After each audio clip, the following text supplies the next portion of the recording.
S, ಕೋಟ್ಯಾಂತರ ಅಭಿಮಾನಿಗಳ ಕನಸು ನಿನ್ನೆ ನನಸಾಯ್ತು. 18 ವರ್ಷಗಳ ಕಾಯುವಿಕೆ ಅಂತ್ಯಗೊಳ್ತು. ಈ ಸಲ ಕಪ್ ನಮ್ದು ಅಂತ ಹೇಳೋ ಟೈಮ್ ಬಂತು.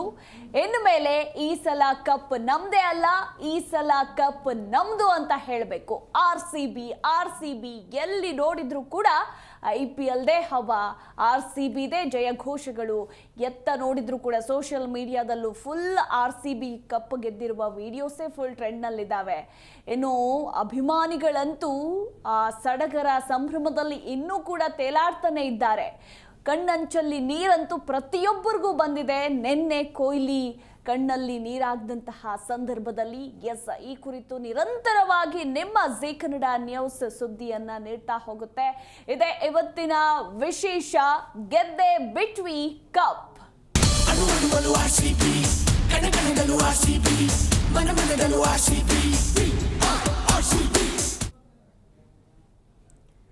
ಕೋಟ್ಯಾಂತರ ಅಭಿಮಾನಿಗಳ ಕನಸು ಫಲಿಸ್ತು. ಕೋಟ್ಯಾಂತರ ಅಭಿಮಾನಿಗಳ ಆ ಕಾಯುವಿಕೆಯ ದಿನ ಅಂತ್ಯ ಆಯಿತು ನಿನ್ನೆ. ಫೈನಲಿ ನಾವು ಕಪ್ಪನ್ನ ಗೆದ್ದೇ ಬಿಟ್ವಿ. ಕಪ್ ಗೆದ್ವಿ ಅಂತ ಹೇಳೋದಕ್ಕೆ ನಿಜಕ್ಕೂ ಕೂಡ ಎಷ್ಟು ಖುಷಿ ಆಗ್ತಾ ಇದೆ ಅಂತಂದರೆ, IPL ಈ 17 ಸೀಸನ್ಗಳಲ್ಲಿ ಕಪ್ ಗೆದ್ದಿರೋದು ಬೇರೆ, ನಿನ್ನೆ ಕಪ್ ಗೆದ್ದಂತಹ ಆ ಕ್ಷಣ ಅದೇ ಬೇರೆ, ಇತಿಹಾಸವನ್ನ ಸೃಷ್ಟಿಸಿದೆ ಅಂತಾನೆ ಹೇಳಬಹುದು. ಪಂಜಾಬ್ ವಿರುದ್ಧ ಐತಿಹಾಸಿಕ ಗೆಲುವನ್ನ ಸಾಧಿಸಿತು ರಾಯಲ್ ಚಾಲೆಂಜರ್ಸ್ ಬೆಂಗಳೂರು ತಂಡ. RCBಯ 18 ವರ್ಷಗಳ ಕಾಯುವಿಕೆಗೆ ಕೊನೆಗೂ ಫುಲ್ ಸ್ಟಾಪ್ ಇಟ್ಟಂತಾಯಿತು. ಅಹಮದಾಬಾದ್ ಅಂಗಳದಲ್ಲಿ ಕನ್ನಡದ ಕಹಳೆ ಮೊಳಗಿದೆ. ನೋಡಿ, ಪ್ರತಿಯೊಂದು ದೃಶ್ಯಾವಳಿಗಳನ್ನು ನೋಡೋದಕ್ಕೆ ಎಷ್ಟು ಸಂತಸ ಆಗುತ್ತೆ, ಎಷ್ಟು ಖುಷಿ ಆಗುತ್ತೆ ಅನ್ನೋದರ ಕುರಿತು ನೀವು ಕೂಡ ದೃಶ್ಯಾವಳಿಗಳಲ್ಲಿ ಗಮನಿಸಬಹುದು. ಒಂದಲ್ಲ ಎರಡಲ್ಲ, ಬರೋಬ್ಬರಿ 18 ವರ್ಷಗಳ ಕಾಯುವಿಕೆಗೆ ಸಿಕ್ಕಿರುವಂತಹ ಕ್ಷಣ ಇದು. ವಿರಾಟ್ ಕೊಹ್ಲಿ ಕಪ್ಪನ್ನ ಎತ್ತಿ ಹಿಡಿಬೇಕು, ಆ ಒಂದು ಕ್ಷಣವನ್ನ ನಾವೆಲ್ಲ ಕೂಡ ನೋಡಬೇಕು ಅಂತ ಕೇವಲ RCB ಅಭಿಮಾನಿಗಳಷ್ಟೇ ಅಲ್ಲ, ಇಡೀ ಇಂಡಿಯಾದಲ್ಲಿ ಕ್ರಿಕೆಟ್ ಅಭಿಮಾನಿಗಳು ಕಾದು ಕುಳಿತಿದ್ರು. RCB ಕಪ್ಪನ್ನ ಎತ್ತಿ ಹಿಡಿಬೇಕು, ಪ್ರತಿ ಸಲ ಈ ಸಲ ಕಪ್ ನಮ್ದೆ, ಈ ಸಲ ಕಪ್ ನಮ್ದೆ ಅಂತ ಹೇಳಿ ಹೇಳಿ ಸಾಕಾಯ್ತು. ಇನ್ಮೇಲೆ ಫೈನಲಿ ಈ ಸಲ ಕಪ್ ನಮ್ದು ಅಂತ ಹೇಳುವಂತಹ ಕ್ಷಣ ನಿನ್ನೆ ಬಂತು. ಆ ಒಂದು ಕ್ಷಣವನ್ನ ನೆನೆಸ್ಕೊಂಡ್ರೇನೆ ನಿಜಕ್ಕೂ ಕೂಡ ನನ್ಗನ್ಸುತ್ತೆ RCB ಫ್ಯಾನ್ಸ್ ನಿನ್ನೆ ನೈಟೆಲ್ಲ ನಿದ್ದೆನೇ ಮಾಡಿಲ್ಲ ಅಂತ. ಸೊ ಇನ್ನು ಅದೇ ಗುಂಗಲ್ಲಿ ಇದ್ದೀವಿ ನಾವೆಲ್ಲನೂ.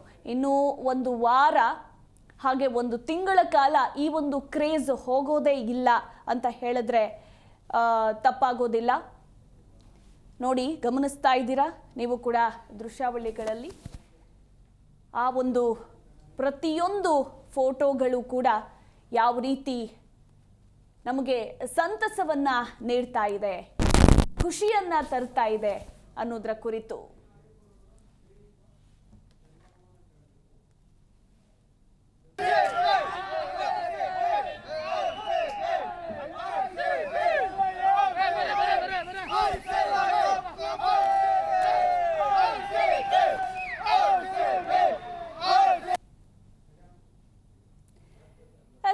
ನಿನ್ನೆಯ ಆ ಐತಿಹಾಸಿಕ ಗೆಲುವು ಹೇಗಿತ್ತು, ಫ್ಯಾನ್ಸ್ನ ಸಂಭ್ರಮಾಚರಣೆ ಯಾವ ರೀತಿ ಮುಗಿಲು ಮುಟ್ಟಿದೆ, ಎಲ್ಲವನ್ನ ಕೂಡ ನೀವು ನೋಡಿದ್ದೀರಾ. ಸೊ ಇವತ್ತು ನಾವು ಕೂಡ ಆ ಕುರಿತು ಡಿಸ್ಕಸ್ ಮಾಡ್ತಾ ಇದ್ದೇವೆ, ಚರ್ಚೆಯನ್ನ ಮಾಡೋಣ, ಹೇಗಿತ್ತು ಆ ಕ್ಷಣ ಅಂತ. ನನ್ನ ಜೊತೆ ಕ್ರೀಡಾ ವಿಶ್ಲೇಷಕರಿದ್ದಾರೆ, ಚಂದ್ರಮೋಹನ್ ಕಣ್ವಿ ಸರ್ ಇದ್ದಾರೆ. ಮೊದಲಿಗೆ ಅವರನ್ನ ಕಾರ್ಯಕ್ರಮಕ್ಕೆ ವೆಲ್ಕಮ್ ಮಾಡೋಣ. Hi sir, welcome to the show. ಹೇಗಿದ್ದೀರಾ ಸರ್? ನಮಸ್ಕಾರ, ಚಂದ್ರಮೌಳಿ ಕಣ್ವಿ.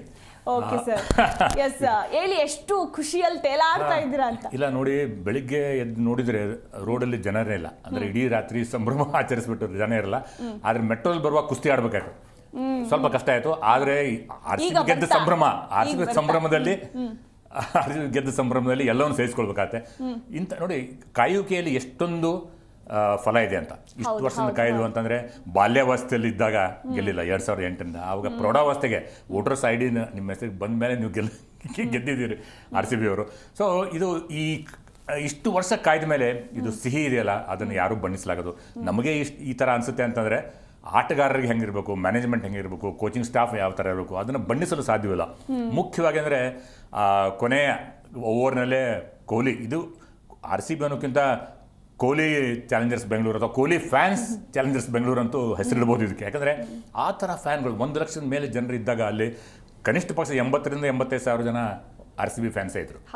ಆ ಒಂದು ಸಂಭ್ರಮ, RCB ಅನ್ನೋ ಸೌಂಡ್ ಬಿಟ್ರೆ ನಮ್ಗೆ ಬೇರೆ ಏನು ಕೇಳಿಸ್ತಾನೆ ಇರಲಿಲ್ಲ. ಅಷ್ಟಲ್ಲದೆ ಕೊಹ್ಲಿ ಅವ್ರ ಜೊತೆಲಿ ಅವರ ಹಳೆಯ ಮಿತ್ರರಾದಂಥವ್ರು, ಆಮೇಲೆ RCB ಪರವಾಗಿ ಇಷ್ಟು ವರ್ಷ ಆಡಿದ್ರು ಕೂಡ ಯಶಸ್ವಿ ಆಗಿರಲಿಲ್ಲ ABD 360 AB ಡಿವಿಲಿಯರ್ಸ್ ಹಾಗೂ ಕ್ರಿಸ್ ಗೇಲ್ ಸ್ವಲ್ಪ ಸೇಫ್ ಆಗಿದ್ರು.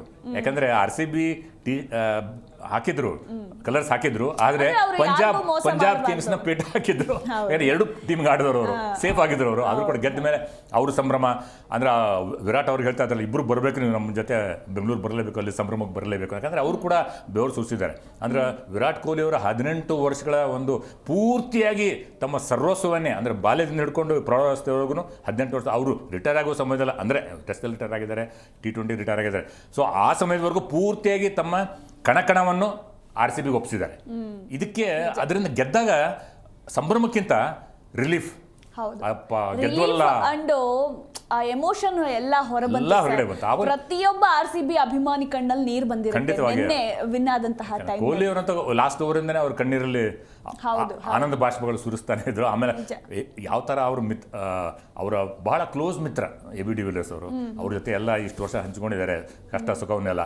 ಅವ್ರು ಕೂಡ ಅವ್ರು ಎಲ್ಲಿ ಫೀಲ್ಡಿಂಗ್ ಮಾಡ್ತಾ ಇದ್ರು ಅಲ್ಲೇ ಅದ್ರ ಹಿಂದೆ ಬಂದು ನಿಂತ್ಕೊಂಡ್ರು AB ಡಿವಿಲಿಯರ್ಸ್. ಪ್ರತಿಯೊಂದು ವಿಕೆಟ್ ಬಿದ್ದಾಗ ಅವ್ರು ಸಂಭ್ರಮಿಸಿದ್ರು, ಇಬ್ಬರು ಸೇರ್ಕೊಂಡು ಸಂಭ್ರಮಿಸಿದ್ರು. ಅಂದರೆ ಕೊಹ್ಲಿ ಅವ್ರು ತೋರಿಸಿದ ಇಷ್ಟು ವರ್ಷ ಯಾವುದೇ ಫಾರ್ಮ್ಯಾಟ್ ಭಾರತಕ್ಕಾಗಲಿ RCBಗಾಗಲಿ ತೋರಿಸಿದಂಥ ಎಂಥೂಸಿಯಾಸಮು, ಪ್ರತಿ ಬಾಲ್ಗೂ ಅವರು ತೋರಿಸುವಂಥ ಒಂದು ತಮ್ಮ ಶಕ್ತಿ ಮೀರಿಯ ಒಂದು ಪ್ರಯತ್ನವನ್ನು ಮಾಡುವ ರೀತಿ, ಅದೆಲ್ಲ ನೋಡಿದರೆ ಸಾರ್ಥಕವಾಯಿತು. June 3 ಸುವರ್ಣಾಕ್ಷರಗಳಲ್ಲಿ ಬರೆದಿಡಬೇಕು, ರಾಯಲ್ ಚಾಲೆಂಜರ್ಸ್ ಬೆಂಗಳೂರು. ಎಸ್ ನೋಡಿ ಸರ್, ನಮಗೆ ಯಾವುದೇ ಒಂದಾಗ್ಲಿ ತಕ್ಷಣಕ್ಕೆ ಸಿಕ್ಬಿಟ್ರೆ ಅದ್ರ ವ್ಯಾಲ್ಯೂ ನಮಗೆ ಗೊತ್ತಾಗೋದಿಲ್ಲ. ಸೊ ಕಾದು ಅದು ಸಿಕ್ಕಿದ ನಂತರ ಆ ಶ್ರಮ ಇರುತ್ತಲ್ಲ, ಕಾಯೋ 18 ವರ್ಷಗಳ ಆ ಶ್ರಮ, ಆ ಎಮೋಷನ್ನು, ಈ ಸಲ ನಾವು ಗೆಲ್ತೀವಿ ಅನ್ನೋ ಕಾಯುವಿಕೆ, ಸೊ ಇದೆಲ್ಲ ಆದಮೇಲೆ 18ರ ನಂಟು ನಮ್ಗೆ ಎಷ್ಟಿದೆ ಅನ್ನೋದನ್ನ ನಿಜಕ್ಕೂ ಕೂಡ ನಿನ್ನೆಯಿಂದ ನಾವೆಲ್ಲ ಡಿಸ್ಕಸ್ ಮಾಡ್ತಾ ಇದ್ದೀವಿ. ನೋಡಿ, ಕೊಹ್ಲಿ ಜೆರ್ಸಿ ನಂಬರ್ 18, ಅದಾದಮೇಲೆ ಸೀಸನ್ 18, ಅಂಡ್ ನಿನ್ನೆ ಡೇಟನ್ನು ಪ್ಲಸ್ ಮಾಡಿದಾಗ ಬರೋದು 3/6/2025 ಎಲ್ಲ ಪ್ಲಸ್ ಮಾಡಿದ್ರೆ 18. ಯಾಕಂದ್ರೆ ಈ season IPL final May 25th ಅಲ್ವಾ ಡಿಸೈಡ್ ಆಗಿದ್ದು. ಬಟ್ ನೋಡಿ, ವಾರು ಅದು ಇದು ಅಂತ ಹೇಳಿ ಭಾರತ ಪಾಕಿಸ್ತಾನದ ನಡುವೆ ಆದಂತಹ ಆಪರೇಷನ್ ಸಿಂಧು ನಡುವೆ ಈಗ ಪೋಸ್ಟ್ಪೋನ್ ಆಯಿತು. ಯಾರು ಕೂಡ ಅನ್ಕೊಂಡಿರ್ಲಿಲ್ಲ ಇದೇ ಡೇಟ್ಗೆ ಬರುತ್ತೆ, ಪ್ಲಸ್ ಮಾಡಿದ್ರೆ 18 ಬರುತ್ತೆ ಅಂತ. 18ರ ನಂಟು. ಅಂಡ್ ನನಗೆ ನಿನ್ನೆಯಿಂದ ಬಲವಾಗಿ ಅನಿಸ್ತಾ ಇರೋದು, ಮೋಸ್ಟ್ಲಿ ಕೊಹ್ಲಿ ಜೆರ್ಸಿ ನಂಬರ್ 18 ಆಗಿರೋದ್ರಿಂದ ಅವ್ರು 18ನೇ ಸೀಸನ್ನಲ್ಲೇ ಕಪ್ ಎತ್ತಿಡಿಬೇಕು ಅಂತ ಯೂನಿವರ್ಸ್ ಬ್ಲೆಸ್ ಮಾಡಿತ್ತೇನೋ, ಅದಕ್ಕೆ 18ನೇ ಸೀಸನ್ನಲ್ಲೇ ಅವರು ಕಪ್ಪನ್ನು ಎತ್ತಿದ್ರು ಅಂತ. ನ್ಯೂಮರಾಲಜಿಯಲ್ಲಿ ಯಾರಿಗೆ ಇದು ಕಾನ್ಫಿಡೆನ್ಸ್ ಇದೆ ಅವರಿಗೆಲ್ಲ ಒಂದು ಒಳ್ಳೆ ದಿನ ಅಂತ ಹೇಳ್ಬೋದು. ಆದರೆ ಪರಿಶ್ರಮ ಪ್ರತಿ ವರ್ಷನೂ ಪಟ್ಟಿದ್ದಾರೆ ಎಲ್ಲರೂ. ಖಂಡಿತ ಕೊಹ್ಲಿ ಅವ್ರು ಹೇಳಿದ ಹಾಗೆ 9 ವರ್ಷ ನಾಯಕನಾಗಿ ಕೂಡ ಅವಾಗ ಗೆಲ್ಲಕ್ಕೆ ಸಾಧ್ಯವಿಲ್ಲ. ಯಾಕೆ ಅಂತಂದರೆ ನಮ್ಮ RCB ಟೀಮ್ ಸಿಲೆಕ್ಷನ್ ಯಾವ ರೀತಿ ಇರ್ತಿತ್ತು, ಹೆಚ್ಚಾಗಿ ಬ್ಯಾಟರ್ಸ್ ಕಡೆ ಅತಿರಥ ಮಾರಾಟರು ಆಡಿದ್ದಾರೆ, ಎಂತೆಂಥವ್ರು ಆಡಿದ್ದಾರೆ. ದಿಲ್ಶನ್ ಆಗಲಿ, ಆಮೇಲೆ ABD ಆಗಲಿ, ಕ್ರಿಸ್ ಗೇಲ್ ಆಗಲಿ, ಯಾರು ಆಡಿದಾಗೂ ಹೆಚ್ಚು ಬ್ಯಾಟಿಂಗ್ ತಾರೆಯರಿಗೆ ಒತ್ತು ಕೊಟ್ಟರು. ಅದನ್ನ ಈ ವರ್ಷ ರಿಯಲೈಸ್ ಮಾಡಿದ್ದು RCB ಮ್ಯಾನೇಜ್ಮೆಂಟ್. ಅಂದರೆ ತಾರೆಯರಿಗಿಂತ ನಮಗೆ ತಂಡವನ್ನು ಗೆಲ್ಲಿಸ್ಕೊಡುವಂಥ ಹೆಚ್ಚು ಹೆಸರು ಇಲ್ಲದಂತ ಆಟಗಾರ ಟೀಮ್ ಬೇಕು. ರಜತ್ ಪಾಟಿದಾರ್ ನಾಯಕತ್ವ ಕೊಟ್ಟಿದ್ದೆ ಅವಾಗಲೇ ಗೊತ್ತಾಯ್ತು. ಅಂದರೆ ದೇ ಮೀನ್ ಬಿಸ್ನೆಸ್ ಅಂತ. ನಾವು ತಾರೆಯರು ಹಿಂದೆ ಹೋಗಲ್ಲ. ಕೊಹ್ಲಿ ಅವ್ರಿಗೆ ಹೇಳ್ಬೋದಾಯ್ತು, ಇದೊಂದು ವರ್ಷ ನೀವು ನಾಯಕರಾಗ್ರಿ ಅಂತ. ಅದಕ್ಕೆ ಸಿದ್ಧರಿಲ್ಲ, ಆಗ್ತಿರಲ್ಲ ಬಿಡಿ, ಅವರು ಹೇಳಿದ್ರು ಆಗ್ತಿರಲ್ಲ.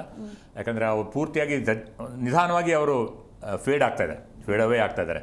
ಯಾರು ರಿಟೈರ್ ಆಗಲ್ಲ, ಫೇಡ್ ಅವೇ ಆಗ್ತಾರೆ ಆ ಥರ. ಸೊ ಅಷ್ಟೆಲ್ಲ ಜನರು ಆಡಿದಾಗ ಈ ವರ್ಷ ಬೌಲಿಂಗಿಗೆ ಹೆಚ್ಚು ಒತ್ತು ಕೊಟ್ಟರು. ಇನ್ನೊಂದು ವರದಾನವಾಯಿತು. ಅಂದರೆ ಆಕ್ಷನ್ ಟೇಬಲ್ ಮೇಲೆ ಅರ್ಧ ಗೆದ್ದದ್ದು ಏನಂತಂದರೆ, ವೆಂಕಟೇಶ್ ಅಯ್ಯರ್ ಅವ್ರ ಹಿಂದೆ ಕೂಡ RCB ಹೋಗಿದ್ದರು ಆಕ್ಷನಲ್ಲಿ 23 ಕೋಟಿವರೆಗೂ. ನಮ್ಮ KL ರಾಹುಲ್ ಅವ್ರನ್ನ 14 ಕೋಟಿಗೆ ತೊಗೊಳೋದಾಗಲಿಲ್ಲ. ಬಟ್ 23 ಕೋಟಿ ಹಿಂದೆ ಹೋದಾಗ ಕೂಡ ಅವ್ರು ಬಿಡಲಿಲ್ಲ, ಪ್ರತಿಷ್ಠೆಯಿಂದ ಅವರು ಕೋಲ್ಕತ್ತಾ ನೈಟ್ ರೈಡರ್ಸ್ ಅವ್ರನ್ನ ತೆಗೆದುಕೊಂಡ್ರು. ಆವಾಗ 23 ಕೋಟಿ ಉಳಿದಾಗ ನಮಗೆ ಇವ್ರನ್ನೆಲ್ಲ ತೆಗೆದುಕೊಳ್ಳೋದಾಯಿತು. ಅದೇ ವರದಾನವಾಯಿತು. ನಾವು ಶುಡ್ ಥ್ಯಾಂಕ್ KKR ಅಂತ ಹೇಳ್ಬೋದು ಅದಕ್ಕೆ. ಯಾಕಂದರೆ 23ಕ್ಕೆ ಬಿಟ್ಟಿದ್ರೆ ನಮಗೆ ಇವ್ರನ್ನ ತೊಗೊಳಕ್ಕಾಗ್ತಿರಲ್ಲ. ಹೆಸರುಡು 11 ಕೋಟಿ, ಜಿತೇಶ್ ಶರ್ಮಾ 11 ಕೋಟಿ, ಆಮೇಲೆ ಕೃಣಾಲ್ ಪಾಂಡ್ಯ 4.25 ಕೋಟಿ, ಆಮೇಲೆ ನಮ್ಮ ದೇವದತ್ ಪಡಿಕಲ್ ಕೊನೆಯಲ್ಲಿ ತೊಗೊಂಡಿದ್ದು. ಯಾಕಂದರೆ ಲೆಫ್ಟ್ ಹ್ಯಾಂಡರ್ ಇಲ್ವಲ್ಲ, ಒಂದು ವೆರೈಟಿ ಬೇಕೇ ಬೇಕು ಅಂತ ನೋಡಿ. ಕೃಣಾಲ್ ಪಾಂಡ್ಯ ನಮ್ಮ ರೇಟ್ವರೆಗೂ ನಮ್ಮ ಲೆಫ್ಟ್ ಹ್ಯಾಂಡರ್ಸ್ ಇರಲಿಲ್ಲ, ಎಲ್ಲ ರೈಟ್ ಹ್ಯಾಂಡರ್ಸು. ಅದಕ್ಕೆ ಬರೀ ರೈಟ್ ಹ್ಯಾಂಡರ್ಸ್ ಇದ್ದರೆ ಅದನ್ನು ಎದುರಾಳಿ ಟೀಮ್ನವ್ರು ಎಲ್ಲ ಅನಲೈಸ್ ಮಾಡಿ ಅವ್ರಿಗೆ ಸರಿಯಾಗಿ ಅಂದರೆ ಒಂದು ಪ್ಲ್ಯಾನ್ ಮಾಡ್ಬೋದು ಬರೀ ರೈಟ್ ಹ್ಯಾಂಡರ್ಸ್ಗಂತ. ವಿವಿಧ ರೀತಿಯ ರೈಟ್ ಹ್ಯಾಂಡ್ ಬ್ಯಾಟರ್ಸ್ ಇದ್ರೂ ಕೂಡ ಅವ್ರಿಗೆ ಪ್ಲ್ಯಾನ್ ಮಾಡ್ಬೋದು ಅಂತ. ಆದರೆ ಒಬ್ಬ ಲೆಫ್ಟ್ ಹ್ಯಾಂಡರ್ ಬೇಕೇ ಬೇಕಾಯಿತು. ಸರಿಯಾಗಿ ನಮ್ಮ ಕರ್ನಾಟಕದ ದೇವದತ್ ಪಡಿಕಲ್ ಅವರು ಬಂದು ನಂಬರ್ 3 ಸ್ಥಾನದಲ್ಲಿ ಅವ್ರಿಗೆ ಯಾವ ರೀತಿ ಕರ್ನಾಟಕ ಹಾಗೂ ಭಾರತದ ಪರವಾಗಿ ಆಡುವಾಗ ಏನೋ ಒಂದು ರೋಲ್ ಕೊಟ್ಟಿರ್ತಾರೆ, ಅದಲ್ಲ ಇದು ಹೊಡೆಯೋದು ಅಷ್ಟೇ ಹೊಡೆಯೋದು. ಅದನ್ನೇ 2 ಮ್ಯಾಚ್ ಗೆಲ್ಲಿಸಿದ್ರು. ಮುಖ್ಯವಾಗಿ ಅಂದರೆ 9 ಜನ ಬೇರೆ ಬೇರೆ ಆಟಗಾರರು. ಎಲ್ಲಿ ಸಾಂಘಿಕ ಪ್ರದರ್ಶನ ಅಂದರೆ ಇದು ಅಲ್ಟಿಮೇಟ್. ಸಾಂಘಿಕ ಪ್ರದರ್ಶನ ಬೇಕೇ ಬೇಕು ಟೀಮ್ ಗೆಲ್ಲೋದಕ್ಕೆ. ಸ್ಟಾರ್ 100 ಹೊಡಿಬೋದು, ನೋಡಿದ್ದೀವಿ, ಆದರೆ ಮ್ಯಾಚ್ ಆಗ್ಲಿಕ್ಕಿಲ್ಲ. ಆದರೆ ಇಂಥ ಒಂದು ಸಾಂಘಿಕ ಪ್ರದರ್ಶನ ಏನು ಎದ್ದು ತೋರಿಸುತ್ತೆ ಅಂದರೆ 9 ಜನ ಬೇರೆ ಬೇರೆ ಆಟಗಾರರು ಮ್ಯಾನ್ ಆಫ್ ದ ಮ್ಯಾಚ್ ಪ್ರಶಸ್ತಿಯನ್ನು. ಕೃಣಾಲ್ ಪಾಂಡ್ಯ 2-3 ಸತಿ, ಆಮೇಲೆ ರಜತ್ ಪಾಟೀದಾರ್. ಅದು ಯಾರಿಗೆ ಅನಿಸಿತ್ತು? ಕೃಣಾಲ್ ಪಾಂಡ್ಯ ಈವರೆಗೆ 4 ಓವರ್ ಎವರೇಜೇ ಇಲ್ಲ ಅವ್ರದ್ದು, ಅಂದರೆ ಬೋಲ್ ಮಾಡೇ ಇಲ್ಲ.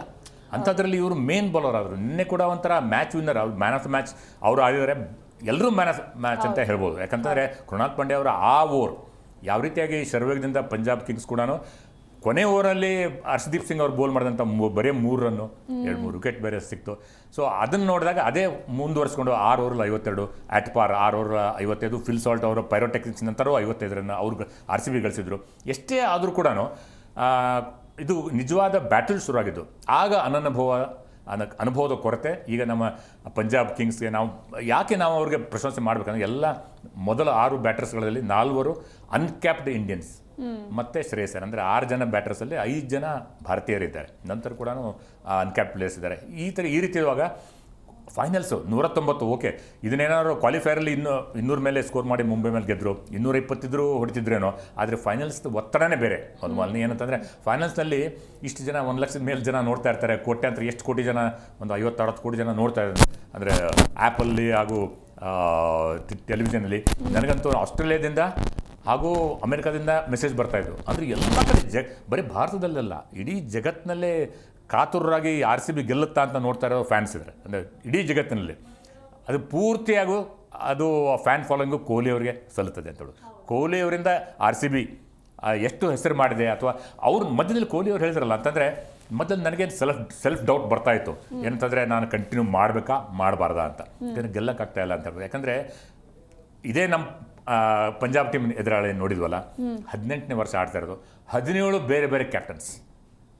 ಹೌದು. ಅಂದರೆ ಅವರು ಅಂದರೆ ಹೆಚ್ಚು ಕಾನ್ಫಿಡೆನ್ಸ್ ಇಟ್ಟಿಲ್ಲ, ಅಂದರೆ ಕಂಟಿನ್ಯೂಟಿಗೆ ಕಾನ್ಫಿಡೆನ್ಸ್ ಇಟ್ಟಿದ್ದಿಲ್ಲ ಅವರು.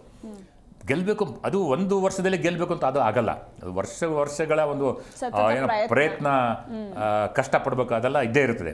ನಮ್ಮಲ್ಲಿ ಒಂದು ಓಕೆ, ಅನಿಲ್ ಆಗಲಿ, ರಾಹುಲ್ ದ್ರಾವಿಡ್ ಆಗಲಿ, KP 1 ಸೀಸನು, ನಂತರ FAF 1-2-3 ಸೀಸನು, ಕೊಹ್ಲಿ 9 ಸೀಸನು. ಈ ಸತಿ ರಜತ್ ಪಾಟೀದಾರ್ ನಾಯಕತ್ವ ಮಾಡಿದಾಗಲೇ ಗೊತ್ತಾಯಿತು ಇದು ತಂಡಕ್ಕಾಗಿ ಮಾಡ್ತಾ ಇದ್ದಾರೆ ಅಂತ. ಯಾಕಂದರೆ ರಜತ್ ಪಾಟೀದಾರ್ ಹಿಂದೆ ಕ್ಯಾಪ್ಟನ್ಸಿ ಮಾಡಿರಲಿಲ್ಲ. ಮಧ್ಯಪ್ರದೇಶಕ್ಕೆ ಈ ಬಾರಿಯ ಮುಷ್ತಾಕ್ ಅಲಿ ಟೂರ್ನಮೆಂಟ್ಗೆ ಅವರು ನಾಯಕರಾಗಿದ್ದರು. ಫೈನಲ್ಸಲ್ಲಿ ಅವರು ಮುಂಬೈ ಮೇಲೆ ಸೋತಿದ್ರು. ಮುಂಬೈ ಕ್ಯಾಪ್ಟನ್ ಯಾರಾಗಿದ್ದರು? ಶ್ರೇಯಸ್ ಅಯ್ಯರ್ ಆಗಿದ್ದರು. ಆವಾಗ ಅವರು ಮಧ್ಯಪ್ರದೇಶ ನಾಯಕರಾಗಿ ಸೋತಿದ್ರು.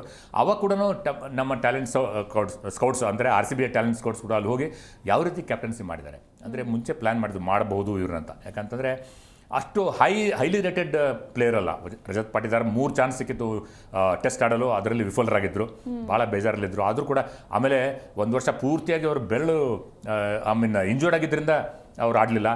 ಈಗ ಕೂಡ ಬೆರಳನ್ನು ಮೋಸ್ಟ್ಲಿ ಅದು ಹೇರ್ಲೈನ್ ಫ್ರ್ಯಾಕ್ಚರ್ ಆಗಿರುತ್ತೆ, ಅದು ಹಾಗೆ ಸುತ್ಕೊಂಡು ಆಡ್ತಾ ಇದ್ದಾರೆ. ಯಾಕೆ?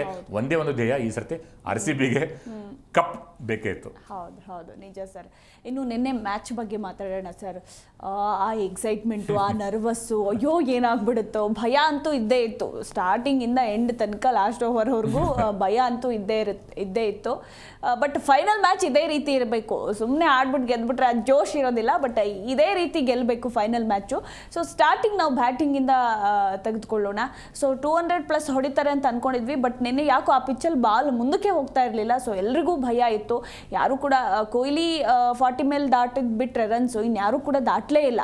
ಸೊ ಆ ಒಂದು ಭಯ ಇತ್ತು. ಅಂಡ್ ಪಂಜಾಬ್ ಅವ್ರು ಏನಪ್ಪ ಬೌಲಿಂಗ್ ಹಿಂಗೆ ಮಾಡ್ತಾ ಇದ್ದಾರೆ ಅನ್ನೋ ಭಯನೂ ಇತ್ತು. ಸೊ ಏನು ಹೇಳ್ತೀರಾ? 6 ಓವರಲ್ಲಿ 55 ರನ್ ಗಳಿಸಿದ್ರು ಕೂಡ thanks to Phil Salt. Phil Salt ಆ ಸರ್ವೇಗದಿಂದ ಆರಂಭ ಮಾಡಿದ್ರು ಒಂದು ಪ್ಲಾನ್ ಇತ್ತು ಅಂತ ಕಾಣುತ್ತೆ. ಕೊಹ್ಲಿ ಪೂರ್ತಿಯಾಗಿ ಆಡೋದು, ಫಿಲ್ ಸಾಲ್ಟ್ ಮಿಕ್ಕವರು ಚಾನ್ಸ್ ತೆಗೆದುಕೊಳ್ಳೋದು ಅಂತ. ಯಾಕಂದರೆ ಇದು ಫೈನಲ್ಸ್ ಒತ್ತಡ ಚೇಸ್ ಮಾಡ್ತಾ ಇಲ್ಲ. ಯಾಕಂದರೆ ಟಾರ್ಗೆಟ್ ಸೆಟ್ ಮಾಡೋದು ಕಷ್ಟ, ಚೇಸ್ ಮಾಡೋದು ಕಷ್ಟ. ನೀವು ಎಷ್ಟು ಟಾರ್ಗೆಟ್ ಸೇಫ್ ಅಂತೀರಾ ಹೇಳಕ್ಕೆ ಆಗಲ್ಲ. ಹೌದು, ನಾವು SRH 287, ನಿಜ. 278 ಟಾಪ್ 4 SRH ಇದ್ದಾರೆ 278. ಆದರೆ ಇದು ಫೈನಲ್ಸ್ ಒತ್ತಡನೇ ಬೇರೆ. ಅದನ್ನು ನಿಭಾಯಿಸೋರು ಕೊಹ್ಲಿಯವರು ಮಾತ್ರ ಅಂತ ಗೊತ್ತಿತ್ತು. ಹೆಚ್ಚಾಗಿ ಮಿಕ್ಕಿದ ಬೌಲರ್ಸ್ ಕೂಡ ಇದ್ರು ಕೂಡ ಕೊಹ್ಲಿಯವ್ರ ಮೇಲೆ ಹೆಚ್ಚು ಒತ್ತಡ ಇರ್ತಿತ್ತು. ಅದನ್ನು ನಿಭಾಯಿಸ್ಬೋದು ಅಂತ ಹೇಳ್ಬಿಟ್ಟೆ ಅವ್ರಿಗೆ ಅದೊಂದು ರೋಲ್ ಕೊಟ್ಟಿದ್ರು ಅಂತ ತಿಳ್ಕೊಳ್ಳಿ. ಮಿಕ್ಕಿದ್ರೆಲ್ಲರೂ ಬಂದು ಹೊಡೆದು ಹೋಗೋದಷ್ಟೇ. ಆದರೆ ಎಲ್ಲಿ RCB ಎಡುವಿತಂದರೆ ಇದು 10, 11, 12 ಓವರ್ ಆದಮೇಲೆ ಸ್ಕೋರ್ ಮಾಡಲಿ 12 ಓವರ್ಗೆ ನಾವು 100 ರನ್ ಇತ್ತು, ಕಡಿಮೆ ಅನಿಸಿತ್ತು. ಹೀಗಾಗಿ 8 ಓವರಲ್ಲಿ ಎಷ್ಟು ರನ್ ಹೊಡಿಬೋದು. ಆವಾಗ ಸ್ಟ್ರಾಟಜಿಕ್ ಟೈಮ್ ಔಟ್ ಆದಮೇಲೆ ಕೊಹ್ಲಿ ಅವ್ರ ರೋಲ್ ಬದಲಾಯಿತು. ಒಂದೆರಡು ಬೌಂಡ್ರಿ ಹೊಡೆದ್ರು, ಆದರೆ ಔಟ್ ಆದರು ಎಲ್ಲರೂ. ಆವಾಗ ಅಯ್ಯೋ ಅಂತಂದರೆ, ಯಾಕಂದರೆ 35 ಬಾಲಲ್ಲಿ 43 ಅಂದರೆ ಸ್ಟ್ರೈಕ್ ರೇಟ್ 115, 120 ರನ್ನು. ಯಾಕೆ ಈಗ ಔಟ್ ಆಗಬೇಕಾಯಿತು? ಅವ್ರ ಕೈಲಿರಲಿಲ್ಲ, ಅವ್ರು ಪ್ರಯತ್ನ ಪಡಲೇಬೇಕು. ಯಾಕಂದರೆ 20 ಓವರ್ ಮ್ಯಾಚ್, ಇನ್ನೊಂದು 8 ಓವರ್ ಇತ್ತಷ್ಟೇ. ಆವಾಗ ಕುಸಿತು, ಅಲ್ಲಿ ರನ್ ರೇಟು ಕುಸಿತು, ವಿಕೆಟ್ಸು ಹೊರಟಿತ್ತು. ಆಗ ನೋಡಿ ಜಿತೇಶ್ ಶರ್ಮಾ ಅವರು ಒಬ್ಬ ಮ್ಯಾನ್ ಆಫ್ ಮ್ಯಾಚ್ ಅಂತ ಹೇಳ್ಬೋದು. ಎಲ್ಲರ ಮ್ಯಾನ್ ಆಫ್ ಮ್ಯಾಚ್, ಅವರು ಒಬ್ಬ ಮ್ಯಾನ್ ಆಫ್ ಮ್ಯಾಚ್. ಯಾಕಂದರೆ ಜಿತೇಶ್ ಶರ್ಮಾ ಹಾಗೂ totally out of form Liam Livingstone. ಅವ್ರ ಮೇಲೆ ಎಷ್ಟು ಭರವಸೆ ಇಟ್ಟಿದ್ದಾರೆ RCB ಅಂದರೆ, ಲಿಯಾಮ್ ಲಿವಿಂಗ್ಸ್ಟೋನ್ ಅವ್ರಿಗೆ ಅವ್ರ ಮೇಲೆ ಅಷ್ಟು ಭರವಸೆ ಇಲ್ಲ. ಅಷ್ಟು ಭರವಸೆ ಇಟ್ಟು ಆಡಿಸಿದ್ರು. ಪ್ರಾಬಬ್ಲಿ ಟಿಮ್ ಡೇವಿಡ್ ಪೂರ್ತಿ ಫಿಟ್ ಆಗಿದ್ರೆ ಇವ್ರ ಬದಲಾಗಿ ಆಡ್ತಾ ಇದ್ರೇನೋ, ಅಥವಾ ಆಡಲಿಕ್ಕಿಲ್ಲ. ಯಾಕಂದರೆ ಒಂದು ಬೌಲಿಂಗ್ ಆಪ್ಷನ್ ಇರಲಿ, ಆಫ್ ಸ್ಪಿನ್ ಮಾಡ್ತಾರೆ, ಎತ್ತರದವರು ಹೈ ಟ್ರೆಜೆಕ್ಟರಿಯಿಂದ ಬೌಲ್ ಮಾಡ್ತಾರೆ ಲಿಯಾಮ್ ಲಿವಿಂಗ್ಸ್ಟೋನ್ ಅಂತ ಹೇಳ್ಬಿಟ್ಟು ಅವ್ರ ಮೇಲೆ ಒಂದು ಆಸೆ ಇಟ್ಕೊಂಡೇ ಆಡಿಸ್ತಾನೆ ಇದ್ರು. ಈ ಸೀಸನ್ ಅವರು ಟೋಟಲಿ ಗಳಿಸಿದ್ದು 180 ರನ್, ಒಂದು ಇನ್ನಿಂಗ್ಸಲ್ಲ, ಎಲ್ಲ ಇನ್ನಿಂಗ್ಸ್ ಸೇರಿ. ಈಗ ಅವ್ರ ಮೇಲೆ ಕಾನ್ಫಿಡೆನ್ಸ್ ಇಲ್ಲ. ಅವರು ಕೂಡ ಹೆಚ್ಚು ಕಾನ್ಫಿಡೆಂಟ್ ಆಗಿ ಇರೋದಿದ್ರು ಕೂಡ ಜಿತೇಶ್ ಶರ್ಮಾ ಅವ್ರ ಜೊತೆ ಆ ಒಂದು ಪಾರ್ಟ್ನರ್ಶಿಪ್ ಇದಲ್ಲ, ಎಲ್ಲರೂ 20-25. ಜಿತೇಶ್ ಶರ್ಮಾ ಅವರಂತೂ ಒಂದು ಹಂತದಲ್ಲಿ 300 ಸ್ಟ್ರೈಕ್ ರೇಟಲ್ಲಿ ಆಡ್ತಾ ಇದ್ರು. ಸೊ ಆ ಒಂದು ಈ ಒಂದು ಕೂಪದಿಂದ ಹೊರಗಡೆ ಬರಲು ಅದು ಆ ಒಂದು ಸ್ಮಾಲ್ ಪಾರ್ಟ್ನರ್ಶಿಪ್ ಹೆಲ್ಪ್ ಆಯಿತು. ಇಲ್ಲಾಂದರೆ ಆ 160, 170ಕ್ಕೆ ಔಟ್ ಆಗೋ ಒಂದು ಸಾಧ್ಯತೆ ಕೂಡ ಇರ್ತಿತ್ತು. ಹಿಂದೆ ಇದ್ದರು, ರೊಮಾರಿಯೋ ಶೆಪರ್ಡ್ ಇದ್ದರು, ಆದರೂ ಕೂಡ ಆಗಲಿಲ್ಲ. ಆದರೆ ಆಗ ಕೊನೆಗೆ ಲಾಸ್ಟ್ ಥ್ರಸ್ಟ್ ಸಿಕ್ಕಿತ್ತಲ್ಲ, ಲಾಸ್ಟ್ ಬಟನ್ ಅವರು 23 ರನ್ಗಳು ಕೈಲ್ ಜೆಮಿಸನ್ ಅವರಿಗೆ ಬಂತಲ್ಲ, ಅದೇ ಟರ್ನ್ ಆಯಿತು ಅಂತ ಮ್ಯಾಚ್. ಅನೇಕ ಟರ್ನಿಂಗ್ ಪಾಯಿಂಟ್ಗಳು ಮ್ಯಾಚಲ್ಲಿ, ಅದು ಒಂದು ಬಿಗ್ ಟರ್ನಿಂಗ್ ಪಾಯಿಂಟ್. ಕೊನೆಗೆ ನೋಡಿ ನಾವು ಸೋತದ್ದು 6 ರನ್ನಿಂದ. ಓಕೆ, ಕೊನೆಯಲ್ಲಿ ತುಂಬ ಮುಗಿದೋಯ್ತು ಮ್ಯಾಚ್. ಅವಾಗ ಹೊಡೆದ್ರು ಸಿಕ್ಸರ್ಗಳು ಶಶಾಂಕ್. ಅದಕ್ಕೆ ಅವ್ರದ್ದು ಶ್ಲಾಘನೆ ಮಾಡಲೇಬೇಕು. ಯಾಕಂದರೆ ಫೈನಲ್ಸಲ್ಲಿ is the only half century maker. ಅವ್ರು ಬಿಟ್ಟರೆ ಯಾರು ಹಾಫ್ ಸೆಂಚುರಿ ಹೊಡೆದಿಲ್ಲ. ಅಂಥ ಕಷ್ಟದ ಪಿಚ್ ಅಲ್ಲ, ಆದರೆ ಫೈನಲ್ಸ್ನ ಒತ್ತಡ ಅದರಿಂದನೇ ತಡೆದುಕೊಳ್ಳಲಿಲ್ಲ. ಎಕ್ಸ್ಪೋಸ್ ಆದರೂ ಪಂಜಾಬ್ ಕಿಂಗ್ಸ್ ಅವರು ಲಾಸ್ಟ್ ಅಂದರೆ 187 ಆದಾಗ ಕೂಡ ಇನ್ನೂ ಒಂದು 15-20 ರನ್ ಬರ್ತಾ ಕೊನೆ ಓವರ್ ಅಂತಂದರೆ ಅದಕ್ಕೆ ಬಿಡಲಿಲ್ಲ. ಹರ್ಷದೀಪ್ ಇಷ್ಟು ಹೊಡಿಸ್ಕೊಂಡವರು ಕೊನೆಯ ಓವರಲ್ಲಿ 3 ರನ್ ಇತ್ತು, ಒಂದು 2-3 ವಿಕೆಟ್ ತೆಗೆದುಕೊಂಡ್ರು. ಆವಾಗ ಅವ್ರ ಕ್ಲಾಸನ್ನು ತೋರಿಸಿದ್ರು. ಆಗ ಪಂಜಾಬ್ಗೆ ಒಂದು ಆಸೆ ಚಿಗುರಿತು ಅಂತ ಹೇಳ್ಬೋದು. ಆದರೂ ಕೂಡ ಪ್ರಯಾಸ ಕಳೆದ 3 ದಿನಗಳಲ್ಲಿ 3ನೇ ಮ್ಯಾಚ್ ಇದು ಅಂತಂದರೆ 2ನೇ ದಿನ ಎಕ್ಸ್ಟೆಂಡ್ ಆದಂಗೆ. ಅದು ಬೆಳಗಿನ ಜಾವ 1 ಗಂಟೆ 1:30 ಮುಗಿದದ್ದು ಮ್ಯಾಚು ನಿನ್ನೆದು. ನೆಕ್ಸ್ಟ್ ಡೇನೇ ಆಡೋದು ಭಾಳ ಕಷ್ಟ. ಲಕ್ಕಿಲಿ ಏನಂತಂದರೆ ಅದೇ ಮುಂಬೈ ಬಂದಿದ್ರೆ ಅವ್ರ ಕೈಯಲ್ಲಿ ಸಾಧ್ಯ ಆಗ್ತಿರಲಿಲ್ಲ ಇಷ್ಟು. ಯಾಕಂತಂದರೆ ಸ್ವಲ್ಪ ಏಜ್ ಆದ ಟೀಮ್ ಮುಂಬೈ, ಅದೇ ಒಂದು ಇಂಟೆನ್ಸಿಟಿ ಇರಲಿಕ್ಕಿಲ್ಲ ಅಂತ ನಮಗನ್ಸುತ್ತೆ. ಆಯಿತು, ನಾವೇ ಮುಂಚೆ ಏನಂತಿದ್ವಿ ಮಧುಮಾಲ ಅವರೇ, ಮುಂಬೈ ಬರಬಾರ್ದು, ಮುಂಬೈಲಿ 5 ಸರಿ ಗೆದ್ದವ್ರು, 2 ಸರಿ ಫೈನಲ್ಸ್ ಹೋದವರು, ಅವ್ರು ಬಂದರೆ ಅವರ ಎಕ್ಸ್ಪೀರಿಯನ್ಸ್ ಮೂಲಕ ಅವರು ಖಂಡಿತವಾಗಿ ಪ್ಲೇ ಆಫಲ್ಲಿ ಗೆಲ್ತಾರೆ. ಬರಬಾರ್ದು ಅಂತಂದ್ರೆ ಭಯ ಇದ್ದೇ ಇತ್ತಲ್ಲ. ಆದರೆ ಪಂಜಾಬ್ ಅವ್ರ ಮೇಲೆ ಸದೆ ಬಡದ ರೀತಿ ನೋಡಿದ್ರೆ, ಅಯ್ಯೋ ಪಂಜಾಬ್ ಯಾಕೆ ಬಂತು, ಮುಂಬೈನೇ ಬೆಟ್ರಿತ್ತಲ್ಲ ಬೌಲಿಂಗ್ ನೋಡ್ತಾ ಇದ್ರೆ ಹಂಗೆ ಅನಿಸ್ತಿತ್ತು. ಆದರೆ ಬುಮ್ರಾ ಅವ್ರ ಬೌಲಿಂಗ್ ನಡೀಲಿಲ್ಲ ಶ್ರೇಯಸ್ ಅಯ್ಯರ್ ಅವ್ರ ಮೇಲೆ ಸೆಮಿಫೈನಲ್ಸ್. ಶ್ರೇಯಸ್ ಅಯ್ಯರ್ ಅಂಥ ಶ್ರೇಷ್ಠ ಇನ್ನಿಂಗ್ಸ್ ಆಡಿದವರು, ಅದನ್ನ ಕಂಟಿನ್ಯೂ ಮಾಡೋಕ್ಕಾಗಲಿಲ್ಲ. 190 ಕೊನೆ ಓವರಲ್ಲಿ 3 ಓವರ್ 2-3 ವಿಕೆಟು, ಆವಾಗ ಮತ್ತೆ ಮೇಲ್ಗೆ ಸಾಧಿಸಿತು. ಆಮೇಲೆ ಅವ್ರದ್ದು ಕೂಡ ನೋಡಿ 6 ಓವರಲ್ಲಿ 52. ಬಟ್ 4 ಓವರ್ ಆದ ನಂತರ ಸ್ವಲ್ಪ ಪ್ರೆಷರ್ ಬಿಲ್ಡಪ್ ಆಗಿ ಶುರು ಆಯಿತು. ಸಿಮ್ರನ್ ಸಿಂಗ್ ಅವರು ಕೂಡ ಭಾಳ ನಿರೀಕ್ಷೆ ಮಾಡಿದ್ರು, ಆದರೂ ಅವ್ರಿಗೆ ಫೋರ್ಸ್ ಮಾಡೋದು ಸಾಧ್ಯವಾಗ್ತಾ ಇರಲಿಲ್ಲ. ಪ್ರಿಯಾಂಶ್ ಆರ್ಯ ಅವರು ಅನುಭವ, ಮೊದಲ ಸೀಸನ್ ಆಡ್ತಾ ಇದ್ದಾರೆ, ಎಷ್ಟು ಬೇಕಷ್ಟು ಆಡಿದರು. ಪ್ರಿಯಾಂಶ್ ಆರ್ಯ ಅವರ ಕ್ಯಾಚ್ ಇದೆಲ್ಲ ಫಿಲ್ ಸಾಲ್ಟ್ ಹಿಡಿದಿದ್ದು, ಅದು ಟರ್ನಿಂಗ್ ಪಾಯಿಂಟ್. ಅದನ್ನು ನಾವು ಮಾತಾಡಲೇಬೇಕು ಸರ್. ಟರ್ನಿಂಗ್ ಪಾಯಿಂಟ್ ಅದು. ಇದಕ್ಕೆ ಯಾರು ಅದಕ್ಕೆ ಫಿಲ್ ಸಾಲ್ಟ್ ಅವ್ರಿಗೆ ನಾವು ಇದಕ್ಕೆ ಶ್ರೇಯ ನೀಡಬೇಕು. ಅದಕ್ಕಿಂತ ಹೆಚ್ಚು RCBಯ ಸಪೋರ್ಟ್ ಸ್ಟಾಫ್. ಯಾಕೆ ಅಂತ ಹೇಳಿ ಹಿಂದಿನ ಕತೆ ಏನು ಹೇಳಿದೆ ಅಂತ ಹೇಳ್ತೀನಿ. RCB ನಾವೇನು ಅಂದ್ಕೊಂಡಿದ್ವಿ, 5 ದಿವಸ ಅಲ್ಲ ರಿಲ್ಯಾಕ್ಸ್ ಮಾಡಿರ್ತಾರೆ, ಆರಾಮಾಗಿ ಸ್ವಲ್ಪ ಲೈಟ್ ಪ್ರಾಕ್ಟೀಸ್ ಮಾಡಿರ್ತಾರೆ, ರಿಕವರ್ ಆಗಿರ್ತಾರೆ ಇಂಜುರೀಸ್ ಅಂತ ಅಂದ್ಕೊಂಡಿದ್ವಿ. ಆದರೆ ಆಟಗಾರರಿಗೆ ಒಂದು ಇಂಟೆನ್ಸಿಟಿ ಇದ್ದೇ ಇರುತ್ತೆ, ಒತ್ತಡ ಕೂಡ ಇರುತ್ತೆ. ಯಾಕಂದರೆ ಹೆಚ್ಚು ಒಂದು ಪಂಜಾಬ್ ಏನಾಯ್ತು ಅಂದರೆ ಮುಂದಿನ ಮ್ಯಾಚ್ ಬಗ್ಗೆ ಯೋಚನೆ ಮಾಡೋದು ಅದೊಂದು ರಿದಿಮಲ್ಲಿ ಬಂದಿರ್ತಾರೆ. ಇವರು ಅದೇ ಫೈನಲ್ಸ್ ಬಗ್ಗೆ ಯೋಚನೆ ಮಾಡಿ ಸ್ವಲ್ಪ ವರ್ಕ್ಡಪ್ ಆಗೋ ಒಂದು ಚಾನ್ಸಸ್ ಇರ್ತವೆ. ಆದರೆ ಅಲ್ಲಿ ಇವರೇ ಸಪೋರ್ಟ್ ಸ್ಟಾಫ್ ಏನು ಮಾಡಿದ್ರೆ ಅಂದರೆ ಇದೊಂದು ವಿಚಿತ್ರವಾದ ಮೈದಾನ, ಅಂದರೆ ಅತ್ಯಂತ ದೊಡ್ಡ ಮೈದಾನ, ಲಕ್ಷಕ್ಕಿಂತ ಹೆಚ್ಚು ಜನ ಸೇರುವಂಥ ಒಂದು ಪ್ರೊವಿಷನ್ ಇರ್ತದೆ. ಇದು ರಿಯಲ್ ಓವಲ್. ಈಗೆಲ್ಲ ಹೆಚ್ಚಾಗಿ ನಿಜವಾಗ್ಲೂ ಕ್ರಿಕೆಟ್ ಆಡಿದ ಓವಲ್ ಅಂತ ಅಂತಾರೆ, ಗ್ರೌಂಡ್ಗೆ ಓವಲ್ ಅಂತಾರೆ. ಯಾಕಂದ್ರೆ ಓವಲ್ ಶೇಪ್ ಇರುತ್ತೆ, ಮೊಟ್ಟೆ ಥರ ಇರುತ್ತೆ. ಯಾಕಂದ್ರೆ ಮಧ್ಯದಲ್ಲಿ ಸ್ಟಂಪ್ ಇರುತ್ತೆ, ಈ ಕಡೆ ಆ ಕಡೆ ಮಧ್ಯದಲ್ಲಿ ಇರಬೇಕು, ಅಷ್ಟು ಬಿಟ್ಬಿಡ್ಬೇಕಾಗತ್ತೆ. ಸೊ ಅದಕ್ಕಾಗಿ ಓವಲ್. ಇದು ಮಿಕ್ಕಿದ ಗ್ರೌಂಡಲ್ಲಿ ಸ್ವಲ್ಪ ರೌಂಡ್ ಆಗ್ತಾ ಇದ್ದಾವೆ. ಆದಷ್ಟು ಬೌಂಡ್ರಿ ಲೈನ್ ಒಳಗಡೆ ತರ್ತಾ ಇದ್ದಾರೆ. ಯಾಕಂದರೆ ಬೌಂಡ್ರಿ ಸಿಕ್ಸರ್ ನೋಡಬೇಕು, ಅಡ್ವರ್ಟೈಸರ್ಸ್ ಬೇಕು, ನಂತರ ಫೀಲ್ಡರ್ಸ್ ಓಡಿಗೆ ಡೈ ಹೊಡೆದಾಗ ಅವ್ರಿಗೆ ಗಾಯ ಆಗಲಾರ್ದಂಗೆ ಅಷ್ಟು ಜಾಗ ಬಿಡಬೇಕು.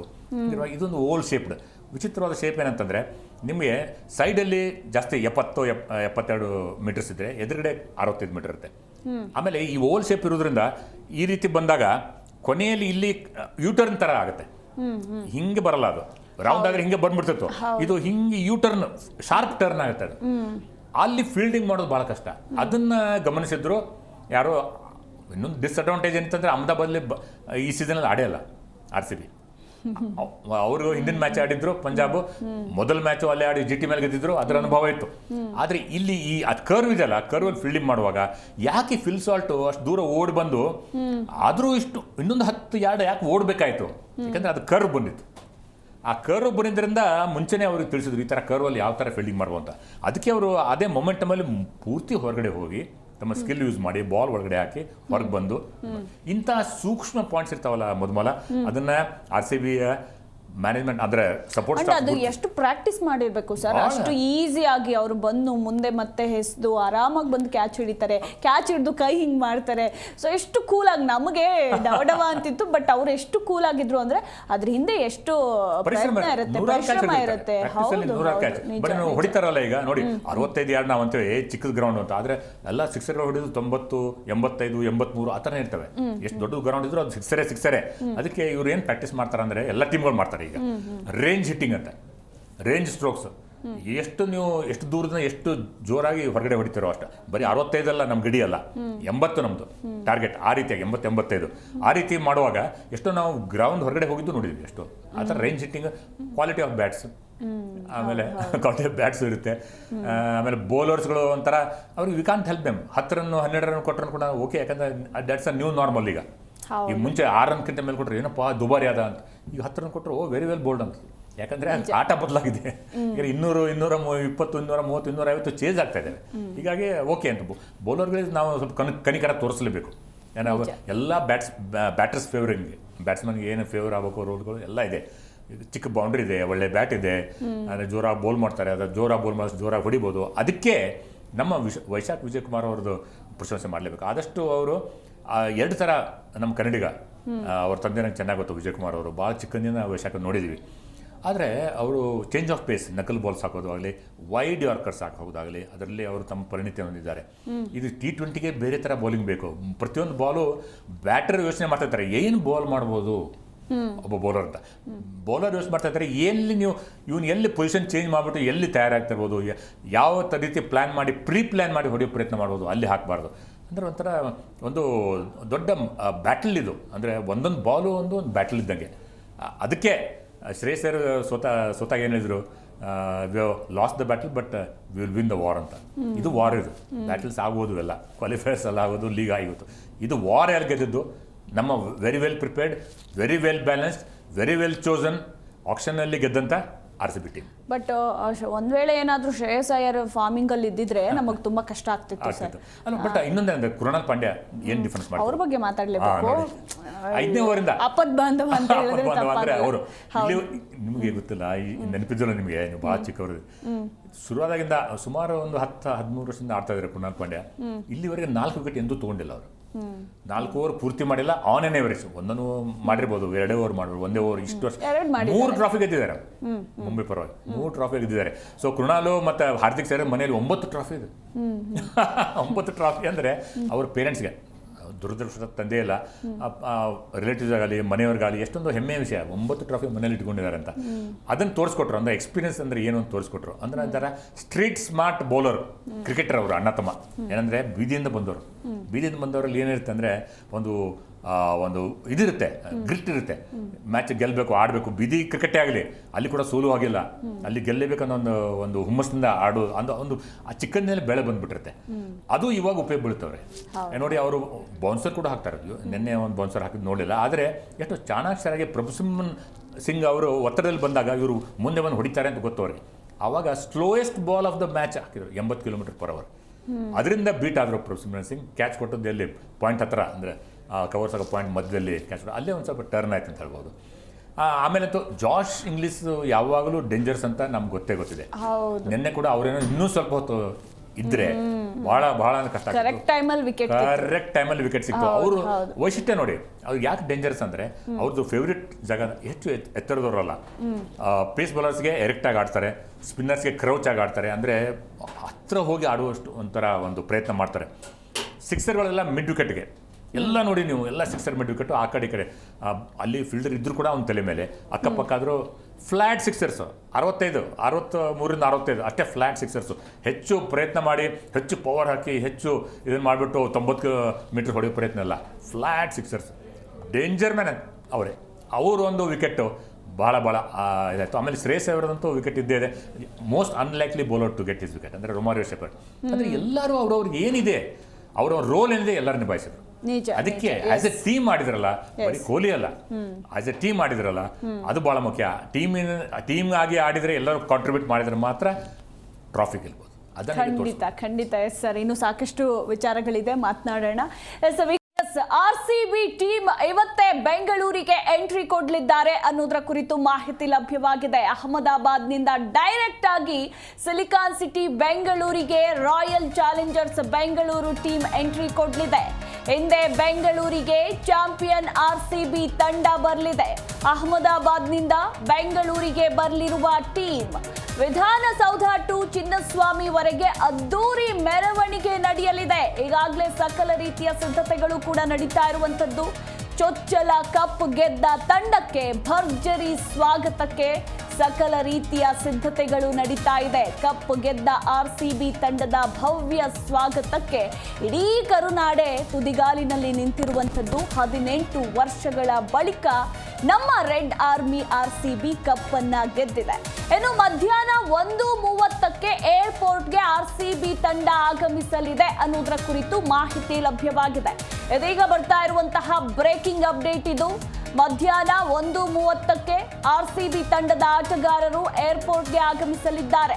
ಇನ್ನು 4 ಗಂಟೆಯಿಂದ ಸಂಜೆ 5 ಗಂಟೆವರೆಗೆ ಸಿಎಂ ರನ್ನ ಭೇಟಿ ಮಾಡೋದಕ್ಕೆ ಸಮಯ ನಿಗದಿಯಾಗಿದೆ ಅನ್ನೋದರ ಕುರಿತು ಮಾಹಿತಿ ಇರುವಂತದ್ದು.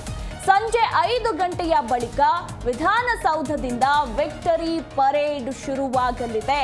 ಚಿನ್ನಸ್ವಾಮಿ ಸ್ಟೇಡಿಯಂವರೆಗೂ ಬೃಹತ್ ಮೆರವಣಿಗೆ ನಡೆಯಲಿದೆ. ಸಂಜೆ 6 ಗಂಟೆಯಿಂದ ಚಿನ್ನಸ್ವಾಮಿ ಸ್ಟೇಡಿಯಂನಲ್ಲಿ ಕಾರ್ಯಕ್ರಮ ಜರುಗಲಿದೆ. ಗೆಲುವಿನ ಸಂಭ್ರಮಾಚರಣೆಯ ಕಾರ್ಯಕ್ರಮ ಇದು.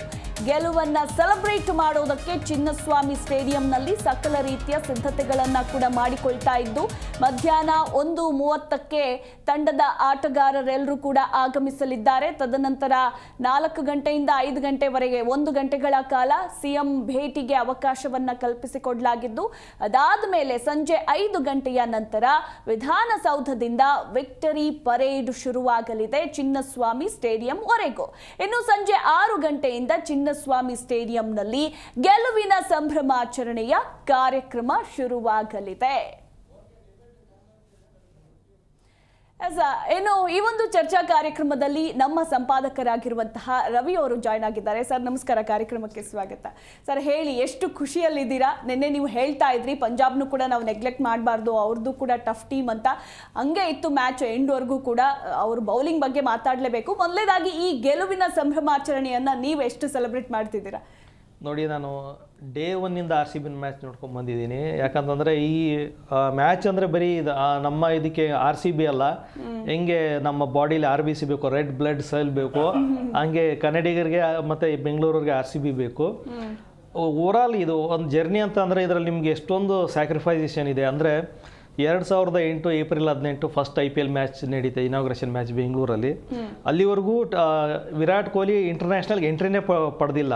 ಸರಿ, ನಾವು ಫಸ್ಟ್ ಆಡೋದು ಆಗಸ್ಟ್ ಶ್ರೀಲಂಕಾ ಮೇಲೆ ಫಸ್ಟ್ ODI ಡೆಬ್ಯೂಟ್ ಮಾಡ್ತಾರೆ 2008 ಸೊ ಅದಕ್ಕಿಂತ ಮುಂಚೆ ಇದು ತಾಯಿ ಅಂದರೆ ಮಾತೃ ಸಂಸ್ಥೆ ಅವ್ರಿಗೆ, ಈ ಏನು RCB ಅಂತ ಹೇಳ್ತೀವಿ ಆ ಒಂದು ಫೀಲಿಂಗ್ ಅವ್ರಿಗಿದೆ. ಯಾಕಂತಂದ್ರೆ ನೋಡಿ, ಅವ್ರು 18 ವರ್ಷ ಅಂದರೆ ಇಡೀ ಅವರ ಯೌವನದ ದಿನಗಳನ್ನ ಏನಂತಂದ್ರೆ RCB ಮುಡಿಪಾಗಿಟ್ಟಿದ್ದಾರೆ. ಸರಿ, ಅದ್ರ ಜೊತೆಗೆ ಅವ್ರ ಪ್ರೈಮ್ ಟೈಮ್ ಅದರಲ್ಲಿ ನೀವು ಇದರಲ್ಲಿ ನಾವೇನೇನು ನೋಡ್ತಾ ಇದ್ದೀವಿ ಅಂತ ಅಂದರೆ, ಒಂದು ಕೊಹ್ಲಿ ಡೆಡಿಕೇಶನ್. ಅವತ್ತೇನು ಕೊಹ್ಲಿ ಇದ್ರೆ ಅದಕ್ಕಿಂತ ಇವತ್ತು ನೀವು ಕೊಹ್ಲಿ ನೋಡಿದ್ರೆ ಅವ್ರ ಫೀಲ್ಡಿಂಗ್ ಆಗಿರ್ಬೋದು, ಅವ್ರ ಸ್ಪೀಡ್ ಆಗಿರ್ಬೋದು. ನಿನ್ನೇನೋ ಅವ್ರು ಒಂದು ಮಾತು ಹೇಳಿದ್ರು, ನನಗೆ ಕ್ರಿಕೆಟ್ನ ಇಂಪ್ಯಾಕ್ಟ್ ಪ್ಲೇಯರ್ ಆಗಿ ಆಡೋಕ್ಕೆ ಇಷ್ಟ ಇಲ್ಲ, ಯಾಕಂದ್ರೆ ನಾನು ಬರೀ ಬಂದು ಬ್ಯಾಟಿಂಗ್ ಆಡಿ ಕುತ್ಕೊಳ್ಳೋದು ನನಗೆ ಇಷ್ಟ ಇಲ್ಲ, ನನ್ನ ಇಂಪ್ಯಾಕ್ಟ್ ಫೀಲ್ಡಿಂಗಲ್ಲೂ ಇರಬೇಕು, ಅಂದರೆ 100% ನಾನು ಕೊಡಬೇಕು, ಹಂಗೆ ಆಡಬೇಕು. ಗಾಡ್ ಗ್ರೇಸ್ ನಾನು ಅದನ್ನ ಮಾಡ್ತಾ ಇದ್ದೀನಿ ಅಂತಂದರು. ಅದರ ಈಗ ಜರ್ನಿಲಿ ಒಂದು ಅವರು ಆಲ್ರೆಡಿ T20ಗೆ ವಿದಾಯ ಹೇಳಿದ್ರು. ಸೊ ಅವರ ಟೆಸ್ಟ್ ಕ್ಯಾರಿಯರು ಎಂಡ್ ಆಯಿತು. ಸೊ ನೋಡಿ, ಒಂದು ಇಡೀ ಅವರು ಒಂದು ಕ್ಯಾರಿಯರ್ ಎಂಡಿಗೆ ಬಂದು ನಿಂತಿದೆ. ಅಂದರೆ ಆಲ್ಮೋಸ್ಟ್ 18 ವರ್ಷ ಅದು ಇದು ಮಾಡಿದ್ದಾರೆ. ಅದ್ರ ಜೊತೆಗೆ ಅವರು ಮದುವೆ ಆಯಿತು, ಮಕ್ಕಳದು. ಆಮೇಲೆ ಅನುಷ್ಕಾ ಶರ್ಮಾ ಕೂಡ ಬೆಂಗಳೂರವರೇ. ಸೊ ಅದನ್ನೂ ಹೇಳ್ತಾರೆ, ಕಳೆದ 11-12 ವರ್ಷದಿಂದ ಅವರು ಸಹ ಸತತವಾಗಿ ಬರ್ತಾರೆ. ನಮಗೆಲ್ಲೋ ಅನಿಸುತ್ತೆ ಏನು ಬಿಡು ಅನುಷ್ಕಾ ಶರ್ಮಾ ಬಂದರು ಹೋದ್ರು ಅಂತ ಹೇಳ್ಬಿಟ್ಟು. ಬಟ್ ಪ್ರತಿ ಸೋಲು ಅವ್ರಿಗೆ ಎಷ್ಟು ನೋವಾಗಿರ್ಬೇಕು ಅಂದರೆ RCB ಫ್ಯಾನಿಗೆ ಎಷ್ಟು ನೋವಾಗಿರ್ಬೇಕಂದ್ರೆ ಪ್ರತಿ ಸಲ. ಆಮೇಲೆ ಈ ಒಂದು ಟೀಮ್ ಏನು ಒಂದು ಮೆಸೇಜ್ ಕೊಡ್ತು ಅಂತ ಅಂದರೆ, ನೀವು ದೊಡ್ಡ ದೊಡ್ಡ ಪ್ಲೇಯರ್ ಇಟ್ಕೊಂಡು ದೊಡ್ಡ ಸ್ಟ್ರಾಟಜಿ ಮಾಡ್ತೀವಿ, ಹಂಗೆ ಆಡ್ತೀವಿ ಹಿಂಗೆ ಆಡ್ತೀವಿ ಅನ್ನೋದ್ರಿಂದ ಮ್ಯಾಚ್ ಗೆಲ್ಲಕ್ಕಾಗಲ್ಲ. ಮ್ಯಾಚ್ ಗೆಲ್ಲೋದು ಏನಂತ ಅಂದರೆ ಕರೆಕ್ಟಾಗಿ ಟೀಮ್ ಪಿಕ್ ಮಾಡಬೇಕು. ನನಗೆ ಓಪನಿಂಗ್ ಆಡೋಕ್ಕೆ ಇವನು ಬೇಕಂದ್ರೆ ಯಾರು ಬೇಕೋ ಅವ್ರನ್ನೇ ತಗೋಬೇಕು. ಮಿಡ್ಲ್ ಆರ್ಡರ್ ಯಾರು ಇರಬೇಕು, ವಿಕೆಟ್ ಕೀಪರ್ ಯಾರು ಇರಬೇಕು, ಬಾಲರ್. ಈ ಸಲ ಟೀಮಲ್ಲಿ ನೋಡಿದ್ರೆ ವಿರಾಟ್ ಕೊಹ್ಲಿ, ಜೋಶ್ ಹೇಜಲ್ ಬಿಟ್ಬಿಟ್ರೆ ಇನ್ನೆಲ್ಲರೂ ಅಷ್ಟೇ ಸ್ವಲ್ಪ ಎವರೇಜ್ ಇರುವಂಥ ಪ್ಲೇಯರ್ಗಳು. ಎಷ್ಟೊಂದು ಅನ್ಕ್ಯಾಪ್ ಪ್ಲೇಯರ್ಗಳು ಆಡ್ತಾರೆ, ಅಂದರೆ ಇಂಟರ್ನ್ಯಾಷನಲ್ ಆಡೇ ಇಲ್ಲ. ಅಂಥವ್ರಿಗೂ ಸಹ ನೀವು ಅವಕಾಶ ಕೊಟ್ಬಿಟ್ಟು ಟೀಮ್ನ ಒಂದು ಬ್ಯಾಲೆನ್ಸ್ ಮಾಡಿ, ಆಮೇಲೆ ಅವರೆಲ್ಲ ಆಡಿದ್ದು ನೋಡಿದ್ರೆ ನಿಮಗೆ ಯಾರು ಒಂದು ಕ್ರಿಕೆಟ್ನ ಭಯದಿಂದ ಯಾರು ಆಡಲಿಲ್ಲ, ಫಿಯರ್ಲೆಸ್ ಕ್ರಿಕೆಟ್ ಆಡ್ತಾ ಇದ್ರು ಎಲ್ಲರೂ ಬಂದು. ಅವ್ರ ಪ್ಲ್ಯಾನ್ ಇದಿಷ್ಟೇ, ಕೊಹ್ಲಿ ಒಂದು ಆ್ಯಂಕರಿಂಗ್ ರೋಲ್ ಮಾಡ್ತಿರ್ತಾರೆ, ಇನ್ನು ಉಳಿದವರೆಲ್ಲ ಆಡ್ತಾ ಇರ್ತಾರೆ. ಕೊಹ್ಲಿ ಮ್ಯಾಚ್ನ ನರೇಟ್ ಮಾಡ್ತಾ ಹೋಗ್ತಾರೆ, ಉಳಿದವರೆಲ್ಲ ಬಂದು ಹೆಂಗೆ ಬೇಕು ಸಿಚುವೇಶನ್ ತಕ್ಕಂಗೆ ಗೇರ್ ಚೇಂಜ್ ಮಾಡ್ತಾ ಇರ್ತಾರೆ ಅಂತ ಪ್ಲ್ಯಾನ್ ಮಾಡಿಕೊಂಡ್ರು. ಬಟ್ ಅದರ ಆಲ್ಮೋಸ್ಟ್ ಸಕ್ಸಸ್ ಆದ್ರೆ. ಯಾಕಂತಂದರೆ ನಿನ್ನೇನೋ ಅವರು ಏನಂತಂದರೆ ಎಲ್ಲರೂ ಅಂದ್ಕೊಂಡಿದ್ರು 220 ಹೊಡಿಬೇಕಾಗಿತ್ತು. ಕಾಮೆಂಟ್ರಿ ಅವರು ಹೇಳ್ತಾ ಇದ್ರು ಎಲ್ಲೋ ಒಂದು 30 ರನ್ ಶಾರ್ಟ್ಸ್ ಆದರು ಅಂತ ಹೇಳ್ಬಿಟ್ಟು. ಬಟ್ ಬಾಲರ್ಗಳ್ಗೆ ಅಲ್ಲೇ ಒಂದು ಹೋಪ್ ಇತ್ತು. ಯಾಕಂತಂದರೆ ಅವ್ರ ಬಾಲಿಂಗ್ ಕಂಪೇರ್ ಮಾಡಿದ್ರೆ ನಮ್ದು ಇಡೀ ಓವರಾಲ್ ನಾವು ಇದು ತೊಗೊಂಡ್ರೆ ಜರ್ನಿ ತೊಗೊಂಡ್ರೆ ನಮ್ಮ ಬಾಲಿಂಗ್ ತುಂಬ ಬ್ಯಾಲೆನ್ಸ್ಡ್ ಆಗಿತ್ತು. ಹೇಜಲ್ವುಡ್ ಆಗಿರ್ಬೋದು, ಕೃಣಾಲ್ ಪಾಂಡ್ಯ ಆಗಿರ್ಬೋದು, ಎಸ್ ದಯಾಲ್ ಶರ್ಮಾ ಆಗಿರ್ಬೋದು. ಇನ್ನೊಂದು ಸಹ ಲಾಸ್ಟ್ ಅವರು ಎಸ್ ದಯಾಲ್ ಶರ್ಮಾಗೆ ಅವ್ರು ಕೊಟ್ಟಿದ್ರೆ ಅಟ್ಲೀಸ್ಟ್ ಇನ್ನೊಂದು 20-15 ರನ್ನಿಂದ ನಾವು ಗೆಲ್ತಿದ್ವಿ. 170ಗೆ ಅವ್ರು ರೆಸ್ಟ್ರಿಕ್ಟ್ ಮಾಡ್ಬೋದಾಗಿತ್ತು. ಎಲ್ಲೋ ಒಂದು ಗೆಲುವಿನ ಇದರಲ್ಲಿ ಇವರು ಅಷ್ಟು ತಲೆ ಕೆಡಿಸ್ಕೊಳ್ಳಿಲ್ಲ, ಹೆಂಗಾದ್ರೂ ನಾವು ಗೆಲ್ತೀವಿ ಅನ್ನೋ ಕಾರಣಕ್ಕೆ ಆರಾಮಾಗಿ ಬಾಲಿಂಗ್ ಹಾಕಿದ್ರು. ಬಟ್ ಓವರಾಲ್ ಟೀಮ್ ನೋಡಿದ್ರೆ ಆಮೇಲೆ 10 ಜನ ಮ್ಯಾನ್ ಆಫ್ ದ ಮ್ಯಾಚು. ಅಂದರೆ ಮೊದಲೆಲ್ಲ ಏನಾಗ್ತಿತ್ತು ಅಂತಂದರೆ ಗೇಲ್ ಅಂದರೆ ಬರೀ ಗೇಲೇ ಮ್ಯಾನ್ ಆಫ್ ದ ಮ್ಯಾಚ್ ತೊಗೊಳ್ಳೋರು, ಡಿವಿಲಿಯರ್ಸ್ ಅಂದರೆ ಡಿವಿಲಿಯರ್ಸೇ ಮ್ಯಾನ್ ಆಫ್ ದ ಮ್ಯಾಚ್ ಜಾಸ್ತಿ ತೊಗೊಳ್ಳೋರು, ಕೊಹ್ಲಿ ಅಂದರೆ ಕೊಹ್ಲಿನೇ ತೊಗೊದ್ರು. ಅದು ಬಿಟ್ಟರೆ ಬೇರೆ ಯಾರು ಪರ್ಫಾರ್ಮ್ ಮಾಡ್ತಿಲ್ಲ. ಈ ಸಲ ಏನಂದ್ರೆ ಪ್ರತಿಯೊಬ್ಬರು ಒಂದೊಂದು ಮ್ಯಾಚ್ ಗೆಲ್ಸ್ಕೊಡ್ತಾರೆ. ಅಂದರೆ ಇದು ಪರ್ಫೆಕ್ಟ್ ಟೀಮು. ಅಂದರೆ ಟೀಮನ್ನು ಅರ್ಥನೇ ಇದಲ್ವಾ, together every one achieving a moment. ಎಲ್ಲರೂ ಜೊತೆಯಾಗಿ ಸೇರ್ಕೊಂಡು ಪ್ರತಿ ಕ್ಷಣವನ್ನು ಗೆಲ್ಲೋದೇ ಒಂದು ಟೀಮು. ಸೊ ಈ ಸಲ ನೋಡೋಕೆ ಸಿಕ್ತು. ಸ್ಪೆಷಲಿ ಎಲ್ಲರೂ ಹೇಳಿದ್ರು ನಾವು ಕೊಹ್ಲಿಗಾಗಿ ಗೆದ್ವಿ ಅಂತ. ಬಟ್ ಕೊಹ್ಲಿನೇ ಹೇಳಿದ್ರು ನಾನು ಒಬ್ಬನೇ ಅಲ್ಲ, ಇವರಿಬ್ಬರು ಗೇಲು ಮತ್ತು ಡಿವಿಲಿಯರ್ಸು ಇವರು ಸಹ ಈ ತಂಡಕ್ಕೆ ತುಂಬ ಕೊಟ್ಟಿದ್ದಾರೆ, ಇವ್ರಿಗೂ ಇದನ್ನ ಸಮರ್ಪಿಸ್ತೀನಿ ಅಂತ ಅವರು ಎಲ್ಲ ಏನಂತಂದ್ರೆ ಎಲ್ಲರೂ ಬರ್ತಾ ಇದ್ದಾರೆ. ಆಮೇಲೆ ಕೊಹ್ಲಿ ತುಂಬ ಎಕ್ಸೈಟ್ಮೆಂಟಲ್ಲಿ ಒಂದು ವಿಡಿಯೋ ರಿಲೀಸ್ ಮಾಡಿದ್ರು RCB ಅವ್ರು. ಏನಂತಂದರೆ ನನಗೆ ಈ ಕಪ್ ಗೆದ್ದಕ್ಕೂ ನಿಜವಾದ ಖುಷಿ ಯಾವಾಗ ಆಗುತ್ತೆ ಅಂದರೆ ಬೆಂಗಳೂರಿಗವ್ರ ಜೊತೆ ನಾನು ಇದನ್ನು ಸೆಲೆಬ್ರೇಟ್ ಮಾಡಿದಾಗ ನನಗೆ ಆ ಖುಷಿ ದುಪ್ಪಟ್ಟಾಗುತ್ತೆ ಅಂತ ಹೇಳಿದ್ರು. ನೋಡೋಣ ಹೆಂಗೆ ಸೆಲೆಬ್ರೇಟ್ ಮಾಡ್ತಾರೆ. ಈಗ ಬರ್ತಾರೆ, ಬಂದಮೇಲೆ ಏನೇನು ಅರೇಂಜ್ಮೆಂಟ್ ಮಾಡ್ತಾರೆ. ಯಾಕಂದರೆ 2016 ಸಹ ಹಿಂಗೆ ಗೆಲ್ತಾರೆ ಅಂತ ಬಸ್ಸೆಲ್ಲ ಬುಕ್ ಮಾಡಿ ಇಟ್ಕೊಬಿಟ್ಟಿದ್ರು ಪಾಪ. ಅದೊಂದು ಬೇಜಾರಿತ್ತು. ಈ ಸಲನೂ ಎಲ್ಲ ಹಂಗೆ ಆಗುತ್ತೋ ಅಂತ ಹೇಳಿ ಈ ಸಲನ ಅವ್ರು ಯಾವುದೂ ಏನು ಪ್ಲ್ಯಾನ್ ಮಾಡಲ್ಲ. ಬಟ್ ಗೆದ್ದರೆ ನೋಡೋಣ ಅನ್ನೋ ಲೆಕ್ಕದಲ್ಲಿ ಇದ್ರು. ಗೆದ್ದಿದ್ದಾರೆ, ಒಂದು ಒಳ್ಳೆ ಸೆಲೆಬ್ರೇಷನ್ಗೆ ನಾವು ಕಾಯ್ತಾ ಇದ್ದೀವಿ. ಹೌದು, ನಮಗೆ ಒಂದು ಕಾನ್ಫಿಡೆನ್ಸ್ ಇತ್ತು ಏನಂತಂದರೆ ನಾವು ಈ ಸಲ ಗೆಲ್ತೀವಿ. ಯಾಕಂತಂದರೆ ಟೀಮ್ ಬ್ಯಾಲೆನ್ಸಿಂಗ್ ಇತ್ತು, ಕಾನ್ಫಿಡೆನ್ಸ್ ಲೆವೆಲ್ ಚೆನ್ನಾಗಿತ್ತು. ಆಮೇಲೆ ಯಾರ ಪ್ರತಿ ಮ್ಯಾಚಲ್ಲಿ ಒಬ್ರು ಹೀರೋ ಆಗ್ತಾ ಇದ್ದಾರೆ. ಬಟ್ ನಿನ್ನೆ ಮ್ಯಾಚಲ್ಲಿ ಎಲ್ಲರೂ ಹೀರೋಗಳೇ. ಮಾತಾಡ್ತಿದ್ವಿ ಇಷ್ಟೊತ್ತವರು. ಅದೇ ಸಾಂಘಿಕ ಪ್ರದರ್ಶನ ಬೇಕೇ ಬೇಕು. ಯಾಕಂದರೆ ಇದೊಂದು ದೊಡ್ಡ ನಿದರ್ಶನ. ಬರೀ ಸ್ಟಾರ್ಗಳ ಹಿಂದೆ ಅಲ್ಲ, ನಾವು ಸ್ಟಾರ್ಗಳು ಬೇಡ ಅಂತ ಹೇಳ್ಬಿಟ್ಟು ಯಾವ ರೀತಿ ಒಂದು ಡಿಸಿಷನ್ ತೆಗೆದುಕೊಂಡ್ರು ಅದೇ ಈ ಗೆಲ್ಲೋದಕ್ಕೆ ಕಾರಣ ಆಯ್ತು. ಎಸ್ ಸರ್, ಈ ಟೈಮಲ್ಲಿ ನಾವು ಕ್ಯಾಪ್ಟನ್ ಬಗ್ಗೆ ಮಾತಾಡಲೇಬೇಕು, ರಜತ್ ಪಟ್ಟಿದಾರ್ ಬಗ್ಗೆ. ಸೊ ಸ್ಟಾರ್ಟಿಂಗ್ ಎಲ್ಲರೂ ಯಾಕೆ ಇವ್ರನ್ನ ಮಾಡಿಬಿಟ್ರು, ಸೊ ಇವ್ರಿಗೆ ಎಕ್ಸ್ಪೀರಿಯನ್ಸ್ ಕಡಿಮೆ ಇದೆ, ಸೊ ನಾವು ಈ ಸಲ ಗೆಲ್ತೀವ ಇಲ್ಲೋ ಅನ್ನೋ ಭಯ ಇತ್ತು. ಬಟ್ ಓವರಾಲ್ ಈ ಸೀಸನನ್ನು ನೋಡ್ಕೊಂಡ್ಬಂದ್ರೆ ಸೊ ಅವರು ಕ್ಯಾಪ್ಟನ್ಸಿ ಬಗ್ಗೆ ಹೇಳಲೇಬೇಕು. ನೀವೇನು ಹೇಳಿ ಕ್ಯಾಪ್ಟನ್ಸಿಗೆ ಕೊಡೋಕ್ಕಿಂತ ಮುಂಚೆ ಏನು ಯೋಚನೆ ಮಾಡಿದ್ರು ಅಂತ ನಾವು ಮುಂಚೆ ಮಾತಾಡಿದ್ವಲ್ಲ, ಯಾವ ರೀತಿಯಾಗಿ ಅವ್ರ ಹಿಂದೆ ಹೋಗಿ ಅವ್ರ ಬಗ್ಗೆ ಬೇರೆ AB de Villiers ಕೇಳಿದಾರಂತೆ Rajat Patidar ಹೆಂಗೆ ಅಂತ ಹೇಳ್ಬಿಟ್ಟು. ಯಾಕಂದರೆ ನೋಡೋರ್ಗು ಬರೀ ರಜತ್ ಪಟ್ಟಿದಾರ್ ಜೊತೆ AB de Villiers ಆಡಿಲ್ಲ, ಆದರೂ ಕೂಡ ಅವ್ರ ಬಗ್ಗೆ ಕೇಳಿದ್ದಾರೆ ಎಲ್ಲ. ಆಮೇಲೆ ಮಧ್ಯಪ್ರದೇಶದಲ್ಲಿ ಮೊದಲೇ ಬಾರಿಗೆ ಕ್ಯಾಪ್ಟನ್ ಆಗಿದ್ದು ಹೇಳಿದಲ್ಲ, ಮಧ್ಯಪ್ರದೇಶ T20ಯಲ್ಲಿ ಮುಷ್ತಾಕ್ ಅಲಿ ಟೂರ್ನಮೆಂಟಲ್ಲಿ ಫೈನಲ್ಸಲ್ಲಿ ಸೋತದ್ದು ಮುಂಬೈ ಮೇಲೆ ಶ್ರೇಯಸ್ ಅಯ್ಯರ್ ಕ್ಯಾಪ್ಟನ್ ಇದ್ದರು. ಅಷ್ಟೆಲ್ಲ ಇರುವಾಗ ಅಂದರೆ ಕ್ಯಾಪ್ಟನ್ಸಿ ಬಗ್ಗೆ ಮಾಡಬಹುದಾ ಇವ್ರನ್ನ ಅಂತ ಎಲ್ಲ ಸ್ಟಡಿ ಮಾಡಿರ್ತಾರೆ. ನೋಡಿ ಸರ್, ಅವ್ರು ಬಂದಿದ್ದೆ ಬದಲಿ ಆಟಗಾರರಾಗಿ 22ರಲ್ಲಿ. ಹೆಂಗ್ ಬಂದ್ರು ಕ್ಯಾಪ್ಟನ್ ಆಗಿ ಕಪ್ ಗೆದ್ದಿದ್ದಾರೆ ಅಂದ್ರೆ ಇದಲ್ವಾ ಅಚೀವ್ಮೆಂಟ್ ಅಂದ್ರೆ. ನೋಡಿ, 4 ವರ್ಷದ ಹಿಂದೆ ಅವರು ಅನ್ಸೋಲ್ಡ್ ಆಗಿದ್ದಂಥವ್ರ ಲವ್ನಿತ್ ಸುಸೋಡಿಯಾ, ನಮ್ಮ ವಿಕೆಟ್ ಕೀಪರ್ ಬ್ಯಾಟರ್ ಯಂಗ್ಸ್ಟರ್, ನಮ್ಮ ಬೆಂಗಳೂರವರು. ಸೊ ಅವರು ಅದನ್ನ ತೊಗೊಂಡಿದ ಮೇಲೆ ಅವರು ಇಂಜುರಿ ಆಯಿತು, ಅದಕ್ಕೆ ರಿಪ್ಲೇಸ್ಮೆಂಟ್ ಪ್ಲೇಯರ್ ಬೇಕಾಯಿತು. ಆವಾಗ ಬಂದವರು. ನಂತರ 1 ವರ್ಷ ಗಾಯಗೊಂಡಿದ್ರು, ಆಡೋಕ್ಕಾಗಲಿಲ್ಲ. ಅಷ್ಟೆಲ್ಲ ಆಗಿ ಈ ವರ್ಷ ಕ್ಯಾಪ್ಟನ್ಸಿಯಲ್ಲಿ ಎಲ್ಲ ದಿಗ್ಗಜರು, ಮಹಾನುಭಾವರು ಯಾರ್ಯಾರು, Rahul, Anil, KP, Kevin Pietersen ಆಗಲಿ, ಫಾಫ್ ಆಗಲಿ, ಕೊಹ್ಲಿ 9 ವರ್ಷ ಆಗಲಿ, ಯಾರು ಅನಿಲ್ ಎಲ್ಲರೂ ಆದಮೇಲೆ ಇವ್ರು ಮೊದಲೇ ವರ್ಷನೇ ಬಂದ್ಬಿಟ್ಟು ಗೆಲ್ಬೇಕಂದ್ರೆ ಶ್ರೇಯ ಅವ್ರಿಗೆ ಖಂಡಿತ ಸಲ್ತಕ್ಕದು. ಏನಂದರೆ ಕಾಮ್ ಕೂಲ್, ಒಂಥರ ಧೋನಿ ಥರ ಕೂಲ್ ಮಾಡಿದ್ದವರು. ಆಮೇಲೆ ದುರದೃಷ್ಟವಶಾತ್ ಏನಂತಂದರೆ ಇಷ್ಟೆಲ್ಲ ಮಾಡಿದ್ರು ಕೂಡ ಅಂದರೆ ಆ 1 ಮ್ಯಾಚ್ ಆಡಲಿಲ್ಲ, ಅದು ಡಿಫ್ರೆನ್ಸ್ ಗೊತ್ತಾಗ್ಬಿಡ್ತು. ಜಿತೇಶ್ ಶರ್ಮಾ ಅವ್ರದ್ದು ಕ್ಯಾಪ್ಟನ್ಸಿ ಡಿಫ್ರೆನ್ಸ್. ಜಿತೇಶ್ ಶರ್ಮಾ ಚೆನ್ನಾಗಿ ಮಾಡಿದ್ರು, ಸ್ವಲ್ಪ ಪ್ಯಾನಿಕ್ ಆಗಿದ್ರು. ಆಮೇಲೆ ಮೊದಲೇ ಓವರ್ನಲ್ಲೇ ಒಂದು ತಪ್ಪು DRS ತೆಗೆದುಕೊಂಡಿದ್ರು. ವಿಕೆಟ್ ಕೀಪರ್ ಭಾಳ ಮುಖ್ಯ DRSಗೆ. ಅದಕ್ಕೆ ಧೋನಿಗೆಲ್ಲ ಅಪ್ರೋಚ್ ಮಾಡಿದ್ರು. ಅವರು ತಗೋತಾರೆ, ಇಲ್ಲಾಂದ್ರೆ ಇಲ್ಲ. ಯಾಕಂದರೆ is closest to the wickets, close to the batsman ಅಂತ. ಸೊ ಅದೊಂದು ತಪ್ಪು ಮಾಡಿದ್ರು. ಆಮೇಲೆ ಸ್ವಲ್ಪ ಮಂಕಾಗಿದ್ರು. ರಿಷಬ್ ಪಂತ್ ಹೊಡೆಯುವಾಗ ಸ್ವಲ್ಪ ತಡ್ಕಾಡಿದ್ರು ಅಂತ ಅನಿಸುತ್ತೆ, ಅಂದರೆ ಬೌಲಿಂಗ್ ಚೇಂಜಸಲ್ಲಿ. ಆ ರೀತಿ ಆ ತಪ್ಪುಗಳನ್ನ ಮಾಡಲಿಲ್ಲ ಯಾರು ರೇಸ್ ಪಾಟಿದ್ರೆ ಎಂದೂ ಮಾಡಿಲ್ಲ. ನಿನ್ನೆ ಕೂಡ ಯಾವಾಗ ಕೃಣಾಲ್ ಪಾಂಡ್ಯ ಅಂತ ಬಂದರು, ಯಾವ್ಯಾವ ಬೌಲಿಂಗ್ ಬದಲಾವಣೆ ಮಾಡಿದರು, ಎಲ್ಲ ಸರಿ ಹೋಯ್ತು ಅಂತ ಹೇಳ್ಬೋದು. ಎಲ್ಲ ಸರಿ ಹೋಯ್ತು. ಆದರೆ ಅವ್ರಿಗೆ ದುರದೃಷ್ಟ ಎಷ್ಟು ಕ್ರೆಡಿಟ್ ಕೊಡಬೇಕು ರವಿ ಅವರೇ, ಅಷ್ಟು ಯಾರು ಕೊಡ್ತಾ ಇಲ್ಲ. ಅವ್ರ ಬಗ್ಗೆ ಮಾತಾಡ್ತಾ ಇಲ್ಲ, ಅವ್ರನ್ನ ಹೆಚ್ಚಿಗೆ ತೋರಿಸೋದಿಲ್ಲ, ಒಬ್ಬನೇ ತೋರಿಸೋದು. ಅದೆಲ್ಲ ವಿರಾಟ್ ಕೊಹ್ಲಿ, ಯಾಕಂದ್ರೆ ವಿರಾಟ್ ಕೊಹ್ಲಿಂದನೇ ಇಷ್ಟೆಲ್ಲ ಇರೋದು, ಅದನ್ನ ಒಪ್ಕೊಳ್ಬೇಕು. ಆದರೆ ಇವ್ರಿಗೆ ನಿಜವಾಗಿ ಕ್ರೆಡಿಟ್ ಕೊಡಲೇಬೇಕು. ಎಷ್ಟು ಕ್ರೆಡಿಟ್ ಕೊಡಬೇಕು ಅಷ್ಟು ಕೊಡಲೇಬೇಕು. ಯಾಕಂದರೆ ಅವ್ರ ನಾಯಕತ್ವದಲ್ಲಿ ನಾವು RCB ಗೆದ್ದಿದೆ. ಆಮೇಲೆ ಇನ್ನೊಂದು ಮಧುಮಲ, ಯಾವಾಗಲೂ ನೋಡಿ, ಒಬ್ಬ ಯಂಗ್ ಕ್ಯಾಪ್ಟನ್ ಮಾಡಿದಾಗ ಸಕ್ಸಸ್ ರೇಟ್ ಜಾಸ್ತಿ ಇರುತ್ತೆ. ಯಾಕಂತಂದರೆ ಈ ಮುಂಚೆ ಎಲ್ಲ ಆಸ್ಟ್ರೇಲಿಯಾದವ್ರು ಹಿಂಗೆ ಮಾಡೋರು. ರಿಕಿ ಪಾಂಟಿಂಗು ಇಮಿಡಿಯೇಟ್ ಬಂದು ಡೆಬ್ಯೂಟಲ್ಲೇ ಕ್ಯಾಪ್ಟನ್ ಮಾಡ್ಬಿಟ್ರು ಎಷ್ಟೊಂದು ಜನಕ್ಕೆ. ಅವರು ಏನಪ್ಪ ಇದು ಹಿಂಗೆ ಅಂತ ನಾವು ಯೋಚನೆ ಮಾಡ್ತೀವಿ. ಯಾಕಂದ್ರೆ ಅದ್ರ ಪಾಸಿಬಿಲಿಟಿ ಏನಂತಂದರೆ, ಧೋನಿ ಸಹ ಕ್ಯಾಪ್ಟನ್ ಆದಾಗ ತುಂಬ ಜನ ಸೀನಿಯರ್ ಪ್ಲೇಯರ್ಸ್ ಇರ್ತಾರೆ. ಸೊ ಯಾವಾಗ ನೀವು ಹೆಂಗೆ ಕ್ಯಾಪ್ಟನ್ ಆಗ್ತೀರಿ, ನೀವು ಸಜೆಷನ್ ಕೊಡೋಕೆ ಈಸಿ ಆಗುತ್ತೆ. ಹಿಂಗೆ ಫೀಲ್ಡಿಂಗ್ ನಿಲ್ಸು, ಈ ಬೌಲರ್ ಕೊಡು, ಇಂಥೆಲ್ಲ ಸಜೆಷನ್ ಅವ್ರು ತೊಗೋತಿರ್ತಾರೆ. ಸೀನಿಯರ್ ಪ್ಲೇಯರ್ ಕೊಡ್ತಿದ್ದಾರೆ. ರಜತ್ ಪಾಟಿದಾರ್ಗೂ ಸಹ ಅಷ್ಟೇ, ನಾವು ತುಂಬ ನೋಡ್ತಿದ್ವಿ. ಅವ್ರು ಫೀಲ್ಡಿಂಗ್ ನಿಲ್ಲಿಸ್ಬೇಕಾದ್ರೆ ಭುವನೇಶ್ವರ್ ಕುಮಾರ್ ಬಂದು ಐಡಿಯಾ ಹೇಳೋವಂಥದ್ದು. ನಿನ್ನೆನೂ ಸಹ ನೀವು ನೋಡ್ಬೋದು, ಜೋಶ್ ಏಜಲ್ವುಡ್ ಹೇಳ್ತಾ ಇದ್ರು, ಫೀಲ್ಡಿಂಗ್ ಇಲ್ಲಿ ಹಾಕ್ಸು, ಇಲ್ಲಿ ನಿಲ್ಸು, ಫೀಲ್ಡಿಂಗ ಈ ರೀತಿ ಮಾಡು ಅಂತ ಹೇಳ್ಬಿಟ್ಟು. ಅವಾಗ ನಮಗೆಲ್ಲೋ ಏನು ಅನ್ಸುತ್ತೆ ಅಂತಂದರೆ, ಅವ್ರನ್ನ ತಗೋತಾರೆ. ವಿರಾಟ್ ಕೊಹ್ಲಿನೂ ಅಲ್ಲಿ ಸಜೆಷನ್ ಕೊಡ್ತಾ ಇದ್ರು. ನೀವು ಒಬ್ಬ ಸೀನಿಯರ್ ಕ್ಯಾಪ್ಟನ್ ಅಂತ ಆದಾಗ, ಇವರೇ ಸೀನಿಯರು, ನಾನೇ ಇವ್ರಿಗೆ ಹೇಳೋಕ್ಕಾಗತ್ತಾ ಬಿಡು, ಅವ್ರು ನನಗೆ ತುಂಬ ಗೊತ್ತಿರೋಂಥ ತುಂಬ ಜನ ಹೇಳ್ಬೇಕಂತ ಇದ್ರು ಹೇಳೋಕ್ಕಾಗಲ್ಲ. ಯಾಕಂದ್ರೆ ಸೌರವ್ ಗಂಗೂಲಿ ಇದ್ದಾಗಲೂ ಅಷ್ಟೇ. ಸೌರವ್ ಗಂಗೂಲಿ ಪ್ರತಿ ಸಲ ನಾನು ಕ್ಯಾಪ್ಟನ್ ಇದ್ದಾಗ ನೋಡ್ತಿದ್ದೇನೆ ಅಂದರೆ, ಶ್ರೀನಾಥ್ನ ಅನಿಲ್ ಕುಂಬ್ಳೆನ ತುಂಬ ಕೇಳೋರು ಅವರು. ಶ್ರೀನಾಥ್ ಹೇಳ್ದಂಗೆ ಫೀಲ್ಡಿಂಗ್ ನಿಲ್ಲಿಸು, ಶ್ರೀನಾಥ್ ಅವ್ರ ಮುಂದೆ ಹೇಳೋರು, ನೀವು ಬಾಲಿಂಗ್ ಕೊಡಬೇಡ, ಹಿಂಗೆ ಮಾಡು, ಎಲ್ಲನೂ ಹೇಳೋರು, ಎಲ್ಲನೂ ತೊಗೊಳೋರು. ಸೊ ನಿಮ್ಮ ಸಕ್ಸಸ್ ರೇಟ್ ಯಾವಾಗ ಚೆನ್ನಾಗಿರುತ್ತೆ ಅಂದರೆ, ಯಾರು ನಿಮ್ಗೆ ಒಳ್ಳೆ ಫೀಡ್ಬ್ಯಾಕ್ ಕೊಡ್ತಿರ್ತಾರೆ. ಕೆಲವರಿಗೆ ಕೆಲವು ಸಿಚುವೇಶನ್ ಅರ್ಥ ಆಗುತ್ತೆ, ಯಾವಾಗ ಬಾಲಿಂಗ್ ಕೊಡಬೇಕು, ಯಾವಾಗ ಯಾರನ್ನ ನಿಲ್ಲಿಸಬೇಕು ಅಂತ ಹೇಳ್ಬಿಟ್ಟು. ಅದನ್ನು ತುಂಬ ಚೆನ್ನಾಗಿ ಅವ್ರ ಎಕ್ಸ್ಪೀರಿಯನ್ಸು ಅದರಲ್ಲಿತ್ತು. ಬಟ್ ಅವ್ರು ನೋಡಿ, ನಿಮಗೆ ಯಾವಾಗಲೂ ಅವ್ರದ್ದೊಂದು ಪ್ಲಸ್ ಪಾಯಿಂಟ್ ಏನಂತಂದರೆ, ರಿವ್ಯೂ ತೊಗೊಳಕ್ಕಿಂತ ಮುಂಚೆ ಕೀಪರ್ ಪಕ್ಕ ಇದ್ದವನು, ಮುಂದೆ ಇದ್ದವನ್ನ ಎಲ್ಲರನ್ನೂ ಕೇಳಿ ತೊಗೋಬೋದಾ ಓಕೆ ಅಂತ ಅಂದಮೇಲೆ ಅವ್ರ ಕಾನ್ಫಿಡೆನ್ಸ್ ಲೆವೆಲ್ ಚೆಕ್ ಮಾಡಿ ತೊಗೊಳ್ಳೋರು. ಯಾಕಂದರೆ ಎಷ್ಟೊಂದು ಸಲ ರಜತ್ ಪಾಟಿದಾರ್ಗೆ ಆ ವ್ಯೂ ಕಾಣಲ್ಲ, ಕಟ್ ಆಗಿರ್ಬೋದು, LB ಆಗಿರ್ಬೋದು, ಏನಾರ ಬೇರೆ ಥರದ್ದು ಇದು ಅಪೀಲ್ ಇದ್ದಾಗ, ವೈಡ್ ಇದ್ದಾಗ ಎಷ್ಟೊಂದು ಸಲ ಕ್ಲೋಸ್ ಆಗಿರುತ್ತೆ, ಪಾಪ ಇಲ್ಲಿರ್ತಾರೆ.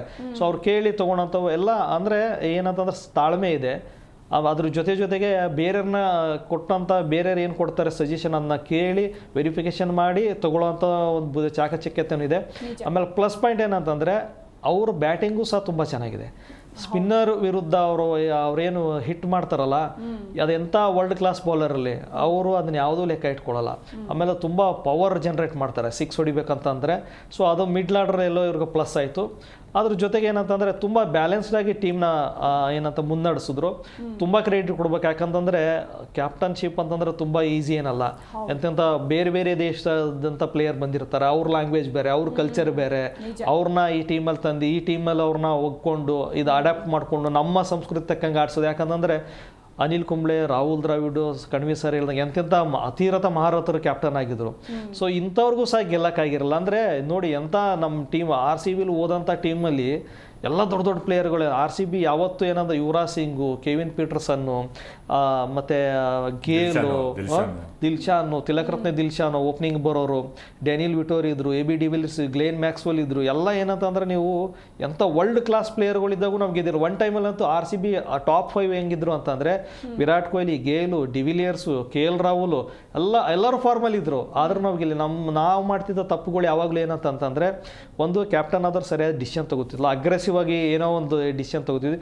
ಜೊತೆಗೆ ನಾವು ದೇಸಿ ಪ್ಲೇಯರ್ಗೆ ಯಾವತ್ತೂ ಮನೆ ಹಾಕಿಲ್ಲ. RCB ರಾಂಗ್ ಅಂತ ತಪ್ಪಂತ ಏನಂತಂದರೆ, ಲೋಕಲ್ ಇಂಡಿಯನ್ ಪ್ಲೇಯರ್ಸ್ಗಳು ಚೆನ್ನಾಗಿ ಆಡೋವಂಥವ್ರು ಚೆನ್ನೈ ಸಕ್ಸಸ್ಸು ಮತ್ತು ಮುಂಬೈ ಸಕ್ಸಸ್ ಅಡಗಿರೋದೇನಂತಂದರೆ ಅವ್ರು ಫಾರಿನ್ ಪ್ಲೇಯರ್ನ ಎಷ್ಟು ಚೆನ್ನಾಗಿ ತೊಗೋತಿದ್ರು, ಇಂಡಿಯನ್ ಪ್ಲೇಯರ್ಗಳು ಅಷ್ಟೇ ಪರ್ಫಾರ್ಮರು. ಸೂರ್ಯಕುಮಾರ್ ಯಾದವ್, ಹಾರ್ದಿಕ್ ಪಾಂಡ್ಯ, ಬೂಮ್ರಾ ಎಲ್ಲ ಪಿಕ್ ಮಾಡಿದವರು. ಚೆನ್ನೈ ಅವರಂಗೆ ಸುರೇಶ್ ರೈನಾ, ಜಡೇಜಾ, ಮೋಹಿತ್ ಶರ್ಮಾ ಎಂತೆಂಥ ಬೌಲರ್ಗಳನ್ನ ತೊಗೊಂಬಂದರು. ಮತ್ತು ಅವರು ಆ ಹೊಸ ಪ್ರತಿಭೆಗಳನ್ನ ಯೂಸ್ ಮಾಡ್ಕೊಳ್ಳೋದು ಅವ್ರಿಗೆ ಗೊತ್ತಿತ್ತು. RCB ಏನಂತಂದ್ರೆ ಇಲ್ಲಿ ಆಡಿ ಫೇಲ್ ಆದವರು ಬೇರೆ ಟೀಮಲ್ಲಿ ಹೋದ್ರೆ ಸ್ಟಾರ್ ಪ್ಲೇಯರ್ ಆದರು. ಎಲ್ಲರೂ ಹಂಗೆ ಸ್ಟ್ರಾಂಗ್ ಆಗಿ ಆಡ್ತಿದ್ರು. ಯಾಕಂದ್ರೆ ಅವ್ರನ್ನ ಯುಟಿಲೈಸ್ ಮಾಡ್ಕೊಳ್ಳೋದು ನಮ್ಗೆ ಬರಲಿಲ್ಲ. ಬಟ್ ಬೇರೆ ಟೀಮ್ನ ಯುಟಿಲೈಸ್ ಮಾಡೋ ಅದು ಯಾಕೆ ಬರಲಿಲ್ಲ ಅಂತಂದ್ರೆ ಅಲ್ಲಿ ಅದೇ ಕ್ಯಾಪ್ಟನ್ಶಿಪ್. ಕ್ಯಾಪ್ಟನ್ನು ಯಾವುದೇ ಒಬ್ಬ ಪ್ಲೇಯರ್ಗೆ ಯಾವ ರೋಲಲ್ಲಿ ಅವನು ಪರ್ಫಾರ್ಮ್ ಮಾಡ್ತಾನೆ, ಯಾವ ಸಿಚುವೇಶನ್ ಅವನು ಅಡಾಪ್ಟ್ ಮಾಡ್ಕೊಂಡು ಚೆನ್ನಾಗಿ ಆಡ್ತಾನೆ ಅನ್ನೋದನ್ನ ಅವ್ರಿಗೆ ಕಲ್ತ್ಕೊಂಡ್ರೆ ಈ ಯಾವ ಎರರ್ಗಳು ಈ ಸಲ ತುಂಬ ಕರೆಕ್ಟಾಗಿ ಇದು ಮಾಡಿದ್ರು. ಪ್ರತಿ ಇದರಲ್ಲೂ ನೋಡಿ ಖುಷಿ ಪಡೋದಂದ್ರೆ ಒಬ್ಬ ಮ್ಯಾಚ್ ವಿನ್ನರ್ ಅಂತ ಬಂದವನು ಪ್ರತಿ ಸಲ ಒಬ್ಬ ಬೇರೆ ಬರೋ ಅಂದರೆ ಅವ್ನು ಕೊಟ್ಟ ಸಿಚುವೇಶನ್ಗೆ ತಕ್ಕಂಗೆ ಆಡಿ ಗೆಲ್ಸ್ಕೊಟ್ರು. ಸೊ ನೆಕ್ಸ್ಟ್ ಇದೇ ಮೂಮೆಂಟಮ್ ಇವ್ರು ಕ್ಯಾರಿ ಮಾಡಿದ್ರೆ ಇನ್ನು ಮುಂದಿನ ದಿನಗಳಲ್ಲಿ ಜಾಸ್ತಿ ಕಪ್ಗಳು ನಾವು ನೋಡ್ಬೋದು. ಖಂಡಿತ ನಾವು ಗೆದ್ದೇ ಗೆಲ್ತೀವಿ ಸರ್. ಆ ಆತ್ಮವಿಶ್ವಾಸ ಇನ್ನೂ ಹೆಚ್ಚಾಯಿತು ಈ ಸೀಸನ್ ನೋಡಿದಾದ್ಮೇಲೆ. ಮಾತಾಡೋಣ, ಇನ್ನೂ ಸಾಕಷ್ಟು ವಿಚಾರ ಇದೆ. ಎಸ್ ಕಣ್ವಿ ಸರ್, ನಾವು RCB ಕ್ಯಾಪ್ಟನ್ಸಿ ಬಗ್ಗೆ ಮಾತನಾಡ್ತಾ ಇದ್ವಿ. ಈಗ ಪಂಜಾಬ್ ಕ್ಯಾಪ್ಟನ್ಸಿ ಬಗ್ಗೆ ಮಾತನಾಡೋಣ. ಸೊ ಅದರಲ್ಲೂ ಕೂಡ ಶ್ರೇಯಸ್ ಅಯ್ಯರ್ ಸ್ಟ್ರಾಂಗ್ ಇರೋರೆ. ಲಾಸ್ಟ್ ಸೀಸನಲ್ಲಿ ಕಪ್ ಗೆದ್ಸ್ಕೊಟ್ಟಿದ್ದಾರೆ KKRಗೆ ಹೋಗಿ. ಸೊ ಅವರು ಕೂಡ ನಾವು ನೆಗ್ಲೆಕ್ಟ್ ಮಾಡೋ ಹಾಗೇ ಇಲ್ಲ. ಸೊ ನಿನ್ನೆ ಬಟ್ ಎಲ್ಲಿ ಎಡು ಬಿಟ್ರು ಶ್ರೇಯಸ್ ಅಯ್ಯರು ಅಂತ, ಅವ್ರಿಗೆ ಎಲ್ಲೆಲ್ಲಿ ಮೈನಸ್ ಆಯಿತು ಅಂತ ಮೊದಲು ಒಂದೆರಡು ಮಾತು ನಮ್ಮ ಕ್ಯಾಪ್ಟನ್ ಬಗ್ಗೆ. ಅದೇಂತಂದ್ರೆ ಒಬ್ಬ ಕ್ಯಾಪ್ಟನ್ ಇಂಥ ಅಂದ್ರೆ ಯಾರು ನಿರೀಕ್ಷೆ ಮಾಡಲಿಲ್ಲ ಕ್ಯಾಪ್ಟನ್ ಮಾಡಿದಾಗ ಭಾಳ ಕಷ್ಟ.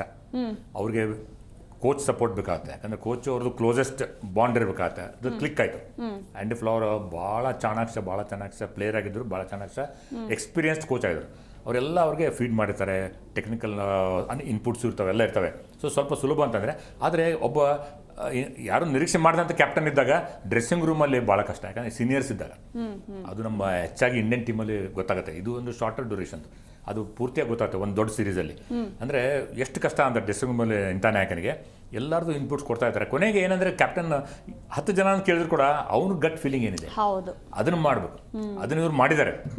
ಸ್ವಲ್ಪ ಎಲ್ಲ ಹುಬ್ಬೇರಿಸಿರ್ಬೋದು ಕೆಲವರು, ಇದ್ಯಾಕೆ ಮಾಡ್ತಾರೆ, ಅದು ಕ್ಲಿಕ್ ಆಗಿದೆ. ಯಾಕಂದ್ರೆ ಅವ್ರ ಗಟ್ ಫೀಲಿಂಗ್ ಎಲ್ಲ ರೀತಿಯಿಂದ ಒಂದು ಕ್ಲಿಕ್ ಆಗಿದೆ. ಇನ್ನು ಶ್ರೇಯಸ್ ಕ್ಯಾಪ್ಟನ್ಸಿ ಬಗ್ಗೆ ಮಾತಾಡೋದಿಲ್ಲ. ಎಲ್ಲ ಗೆದ್ದಿದ್ದಾರೆ ಅವರು. ಅಂದರೆ ಒಬ್ಬ ಕ್ಯಾಪ್ಟನ್ನಾಗೆ 3 ಬೇರೆ ಇದಕ್ಕೆ ಫೈನಲ್ಸ್ ತೊಗೊಂಬಂದರು. KKRಗೆ ಕಳೆದ ವರ್ಷ ಗೆದ್ದು ಕೊಟ್ಟಿದ್ರು. ಈ ಸರಿ ಗೆದ್ದಿದ್ರೆ ಅದೊಂದು ಬೇರೆ ಟೀಮ್ಗೆ ಕ್ಯಾಪ್ಟನ್ ಆಗಿ ಗೆದ್ದರು, ಅದು ಒಂದು ರೆಕಾರ್ಡ್ ಮಾಡ್ತಿದ್ರು. ಆದರೆ ನಿನ್ನೆ ಏನಂದರೆ ಅವರ ಸತತವಾಗಿ 3 ದಿವಸ ಆಡ್ತಾ ಇರೋದು ಅಂತ ಅದೊಂದು ಪ್ರಯಾಸ ಇದ್ದೇ ಇರುತ್ತೆ. ಏನಂದ್ರೆ ಅವರು 31 ವರ್ಷ 87 ನಾಟ್ಔಟ್ ಮುಂಬೈ ಮೇಲೆ ಹೊಡೆದಾಗ ಆ ಸ್ಟ್ರೇನ್ ಏನಿರುತ್ತೆ ಅದನ್ನು ಪೂರ್ತಿಯಾಗಿ ಇನ್ನೂ ಆ ಒಂದು ಎಫೋರಿಯಾ ಏನಿತ್ತು ಅದನ್ನು ಪೂರ್ತಿ ಆಗಿಲ್ಲ ಕಾಣುತ್ತೆ. ಯಾಕಂದರೆ ಮುಂದಿನ ದಿವಸನೇ ಈ ಮ್ಯಾಚ್ ಆಡಬೇಕಾಯ್ತು, ನಿನ್ನೆ ದಿನನೇ ಆಡಬೇಕಾಯ್ತು. ಹಾಗಿರುವಾಗ ಅವ್ರ ಕ್ಯಾಪ್ಟನ್ಸಿಯನ್ನು ತಪ್ಪು ಮಾಡಿಲ್ಲ. ಕ್ಯಾಪ್ಟನ್ಸಿಲಿ ಏನು ಎಡವಲಿಲ್ಲ ಅಂತ ಹೇಳ್ಬೋದು. ಯಾಕಂದರೆ ಮೊದಲು ಸಾಲ್ಟ್ಗೆ ನೋಡಿ ನಾವು ಇವರು ರೋಲು ಹೇಳಿದ್ವಿ ನಾವು, ಯಾವ ರೀತಿಯಾಗಿ ಗ್ರೌಂಡನ್ನ ಯೂಟರ್ನ್ ಬರುವಾಗ ಯಾವ ರೀತಿಯಾಗಿ ಸಪೋರ್ಟ್ ಸ್ಟಾಫ್ ಅದನ್ನ ಗ್ರೇಸಿ ಅಲ್ಲಲ್ಲೇ ಹೋಗಿ ಎಲ್ಲ ಕಡೆ ಅಲ್ಲಿ ಫೀಲ್ಡರ್ಸ್ಗೆ ಹೇಳ್ತಿದ್ರು, ಹೋಗಿ ಈ ಥರ ಇದು ಯೂಟರ್ನ್ ಬಂದಾಗ ನೀವು ಈ ಥರ ಓಡಬೇಕು ಎಲ್ಲ ಹೇಳ್ತಿದ್ರಲ್ಲ. ಅದೊಂದು ದೊಡ್ಡ ರೋಲ್ ಸಪೋರ್ಟ್ ಸ್ಟಾಫ್ ಅಂತ ಆಗಲೇ ಮಾತಾಡಿದ್ವಿ. ಸೊ ಅವಾಗ ಏನಂದರೆ ಶ್ರೇಯಸ್ ಅಷ್ಟು ಗಹನವಾಗಿ ಪಂಜಾಬ್ ಟೀಮ್ ಮಾಡಿಲ್ಲ ಅಂತ ಅನಿಸುತ್ತೆ. ನಮ್ಗೆ ಇಲ್ಲಿ ಕೂತ್ಕೊಂಡು ಮಾತಾಡ್ಬೋದು, ಅಲ್ಲಿ ಒಳಗಡೆ ಏನಾಗಿರುತ್ತೋ ಗೊತ್ತಿರಲ್ಲ. ಇದು ನಮಗೆ ಎವಿಡೆಂಟ್, ನಮ್ಮ ಕಣ್ಮುಂದೆ ಕಾಣಿಸ್ತದೆ, ಅದಕ್ಕೆ ಹೇಳ್ಬೋದು ಇದ್ರ ಬಗ್ಗೆ. ಪಂಜಾಬ್ ಟೀಮ್ ಅಷ್ಟು ಗಹನವಾಗಿ ರಿಕಿ ಪಾಂಟಿಂಗ್ ಅಂದರೆ ಒಂದು ಅಗ್ರೆಸಿವ್ ಪಂಟರ್ ಅಂತ. ಯಾಕಂತಂದ್ರೆ ಅವರು ಚಾನ್ಸ್ ತಗೋತಾರೆ.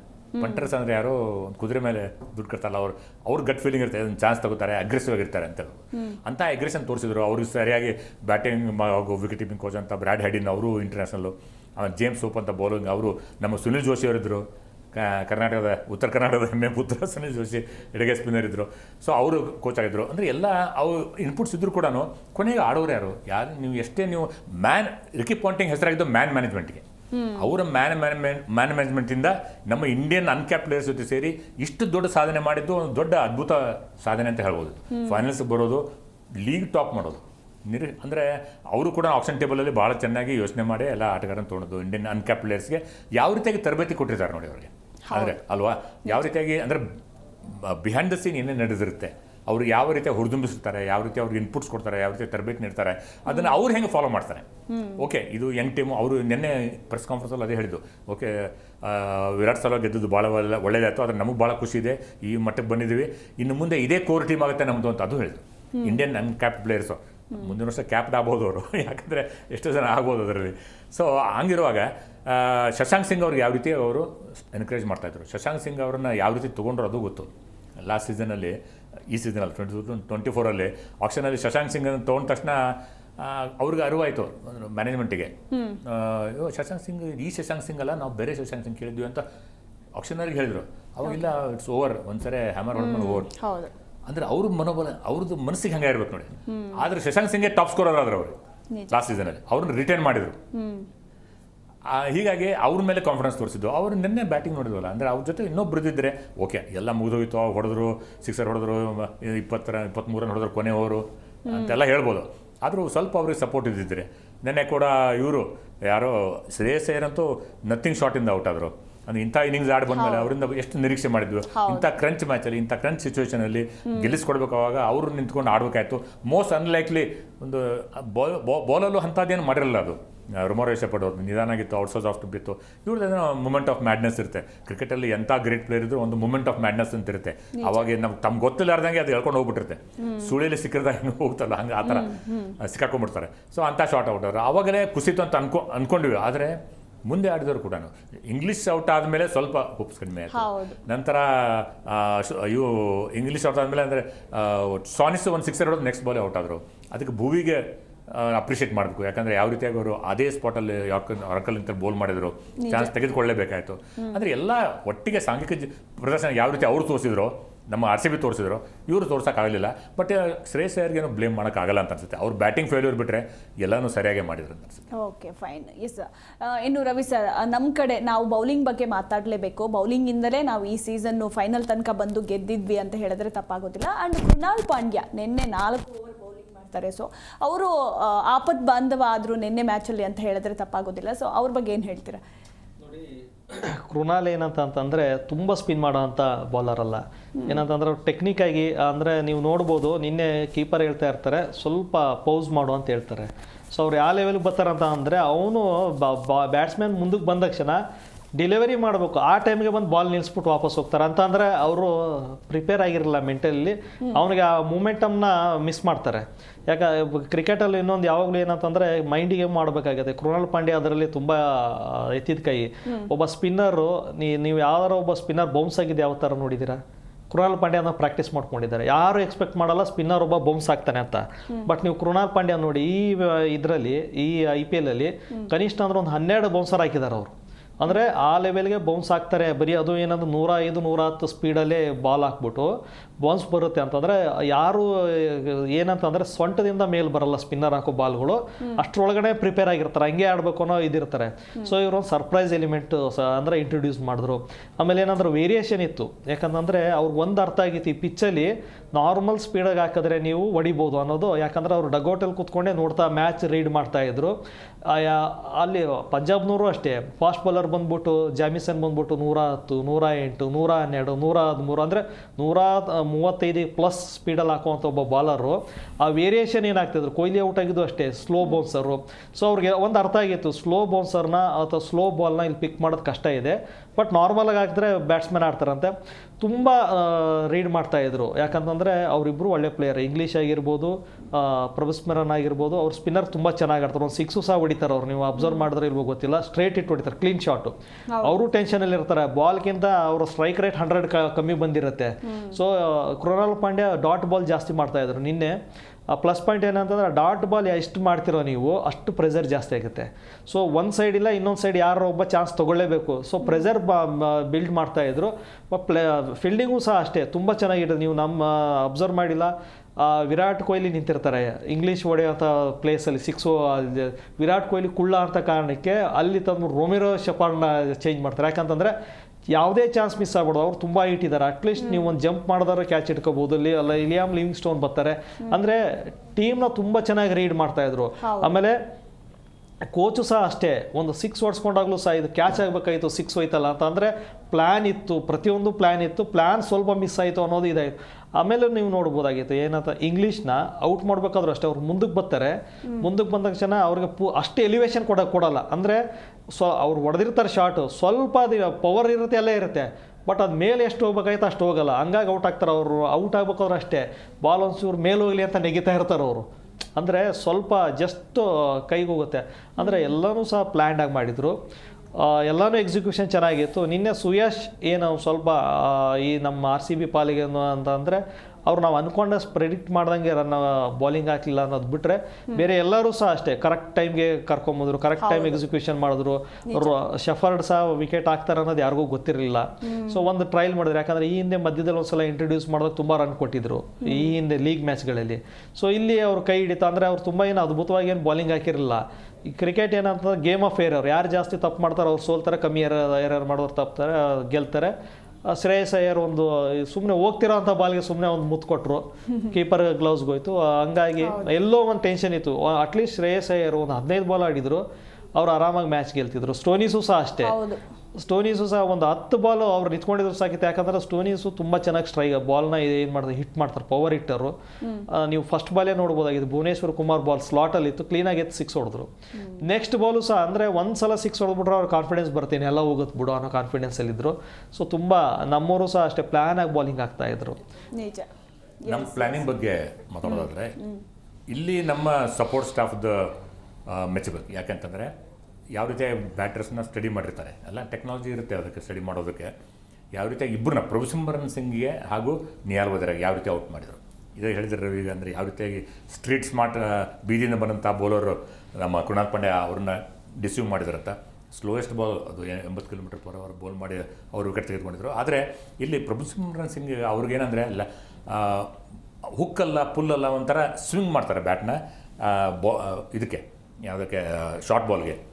ಅದನ್ನು ಸ್ಟಡಿ ಮಾಡಿದಂಥವ್ರು ಸರಿಯಾಗಿ ನಿಲ್ಲಿಸಿದ್ರು ರೊಮಾರಿಯೋ ಶೆಪರ್ಡ್ ಅವ್ರನ್ನ. ಅಲ್ಲಿ ಯಾವ ರೀತಿ ಪ್ಲ್ಯಾನ್ ಮಾಡಿದ್ರೆ ಅಂದರೆ ಹೆಜಲ್ವುಡ್ ಕೂಡ into the body bouncer, ಜಾಸ್ತಿ ಎತ್ತರನಲ್ಲ ಜಾಸ್ತಿ ಕಡಿಮೆ ಅಲ್ಲ, into the body in the face.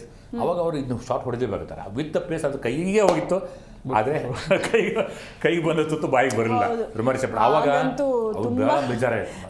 ಆಮೇಲೆ ಕೃಣಾಲ್ ಅವ್ರ ಬೌಲಿಂಗಲ್ಲಿ ಪ್ರಭುಸಿಮ್ರನ್ ಸಿಂಗ್ ಔಟ್ ಆದಮೇಲೆ ಅವರು ಅಲ್ಲಿಂದನೇ ಕೈ ಮುಖಂತ ಬಂದರು.